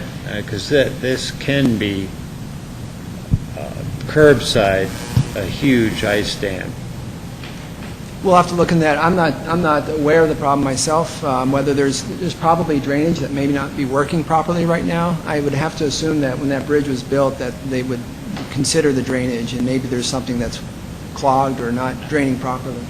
GR, can you address that? That's really your provenance, isn't it? Yes, actually, this might actually help to serve that issue because a lot of that drainage is coming from the Red Mountain side, coming down that hill. Having any sort of physical blocker there will help push that off to the side. And we'll just work when they're doing the construction to make sure that the curb that's there will have a small cut to allow that water to escape from the road template. Great. Okay, what's the next item? Okay, and then next, you see that's a visual there, the last thing we wanted to just talk briefly about here is the bridge over the Hunter Creek, and we have looked at a number of different designs of this bridge. What we're hoping to go with here is a wood bridge to maintain the character of existing bridges that are up the trail farther up valley, but at the same time knowing that we've got the Longhouse, we've got Hunter Creek over here. We have a tremendous population there, that this bridge is going to be different than the other bridges. You'll see people hanging out in the bridge, enjoying the river, kids being on the bridge. So the railing system that we're utilizing for this meets a code with a 4-inch gap minimum, as well as we are looking at utilizing a timber girder that is integrated into the railing system, and what that does is allows us to maintain a low profile so that it's not an eyesore to the residents here, but also allows us our maximum clearance over Hunter Creek itself during times of high water. So it's very much like the bridge that you see, well, it's a smaller version up by the Arc going over Maroon Creek Road, where you have that girder, that truss, if you will, that's integrated into the railing. And we have a artist depiction of it here. There's your bridge, there's the Longhouse, and then another depiction of it here. So you can see those girders are built into the railing, and then you have a smaller gap between the posts along the way. And this would be your trail coming down from the existing Hunter Creek Trail and across. Going back here, that's really it in a nutshell. We've got some areas through lowlands through here that we're looking at utilizing some boardwalk, very similar to the boardwalk you see above this section, farther up Hunter Creek, a couple hundred yards. And that's about it. And once again, we're happy to answer any questions about any aspect of the project. Board, any further questions? What's the timing of the? We go in front of P&Z on July 17th, and we want to run as fast as we can and get it done this fall if possible. Yes, John. Have we gone out to the bid process as far as contractors yet? Well, we're going to do as much of this in-house with the Parks Department construction crews. We'll have to bid out the actual bridge and possibly some concrete work, but we hope to build it as much as we can in-house. And that includes the boardwalk? Yes. Yeah, all the ideas here are great. I just go like this when I see costs $42,000 for 150 feet of length. Guess that's a projected cost. Just seems like a whole lot of money for 150 feet of boardwalk. And how wide is it? It's 6 feet wide. Yeah. But that proposed boardwalk does have quite a bit of concrete work to make, because it's going to be in an area that will see water. Caissons. Yeah, exactly. And we are challenged with, because of the width of the corridor, to get big equipment back there. So we are looking at caisson kind of technology for abutments and things like that. There's a member of the public. Janae, do you wish to make any comments?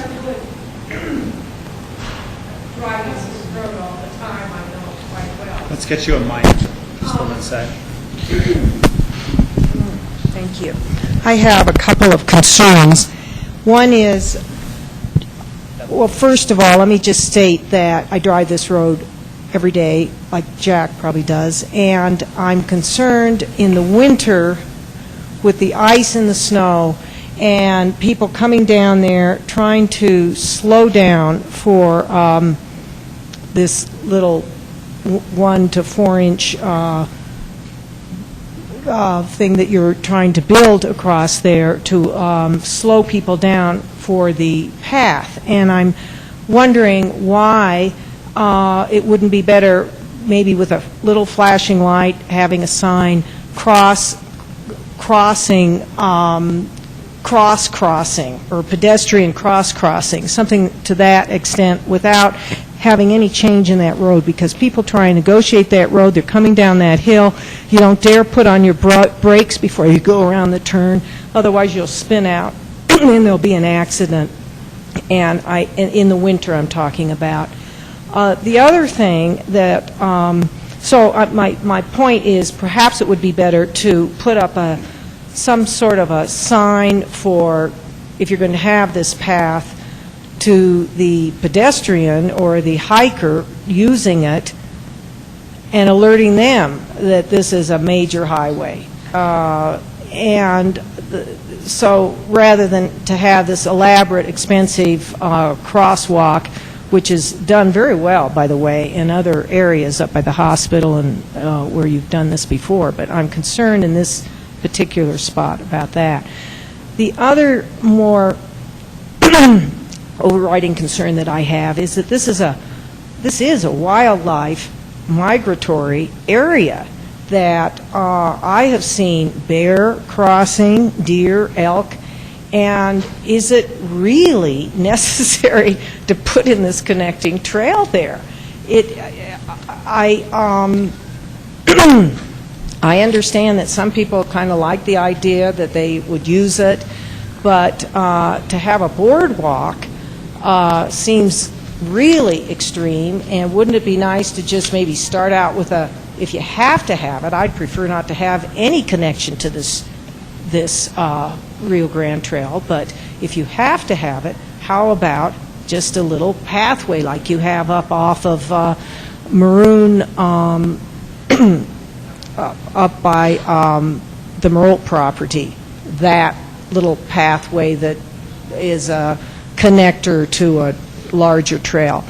instead of going to this huge expense of having, your boardwalk 6 feet wide, in an area that's really, we should be sensitive to our wildlife, because after all, we're losing them right and left. And I've seen elk herd not necessarily come down through the Hunter Creek Trail area, but I've seen them come down the road in the fall. Huge 60-foot or 60 head, 100 head of elk making that cross over there. And this is, and I've had this confirmed with an AC's exec, a definite wildlife corridor. So if we have to put a trail in, can it be just a little small, little single path dirt trail? And can we put up alerting signs to those that use it that you're crossing a highway? Perhaps that would be a solution in both ways. Thank you. Thanks, Janine. Do you live up there? Yes, I do. In the wildlife area? I don't live in the wildlife area. I live in Pickle Green. I have to make that turn all the time. And I see cars coming down the winter. They come very fast. And what really slows everybody down is the curve going around. And you don't dare decelerate coming down that hill because there's ice. There's ice coming down that hill. So you have to kind of just continue going your speed, and what slows you down is the broad curve going up the hill by the Lone Pine House. Right. That Red Mountain Road has been very difficult, and the county's made great efforts at improving the safety on that road. And my feeling is that the staff has looked at it closely and is not going to increase, having worked so diligently about making safety improvements on that road, is not going to now start increasing hazards on that road. And this is a balance about those projects. So, staff, any further comments? Let me ask you, Gary, when we discussed the boardwalk area, it was actually put in so we wouldn't impact a riparian zone and a wetlands. And so, in effect, although it's expensive, it's in being installed to preserve the nature of the wetlands area. That's true, because some of these areas are pretty wet, and if we just did a path through it, like on the upper part of the Hunter Creek Trail, if you go just a little bit up valley of that, you'll come across a lot of boardwalk, and we did that on purpose so we can limit the impact to the area where you just have the caissons. And so everything else is above that, and so water flows right over it, everything flows over it or under it, and basically no one's trudging through any of the wetlands or riparian wet areas along that creek bank. So that's why we're really proposing the boardwalk over just doing a regular trail, because if you just try to have people walk through this area, they are going to be walking through the muck, and they're going to be walking through some areas, and they're just going to sink in it and make kind of a mess. Yeah. So it improves the experience of the pedestrian, but also preserves the wetland qualities that you're passing over. Right. Okay. Thanks. Board, any questions? Thank you very much, staff. We appreciate it, and let us know when you get rolling. Cool. Thank you.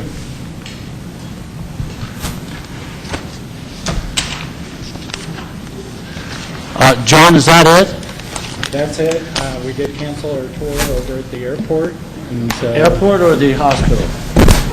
The hospital. I'm so used to touring the airport these days. I meant the hospital. Did you? Are we gonna reschedule that tour? Yeah, we weren't. I was able to get a hold of Dave's administrative assistant, not the individual who set up the tour. So we'll figure that out. Okay. Board, any further business? So we're adjourning this work session. All right. Have a good 4th. You too.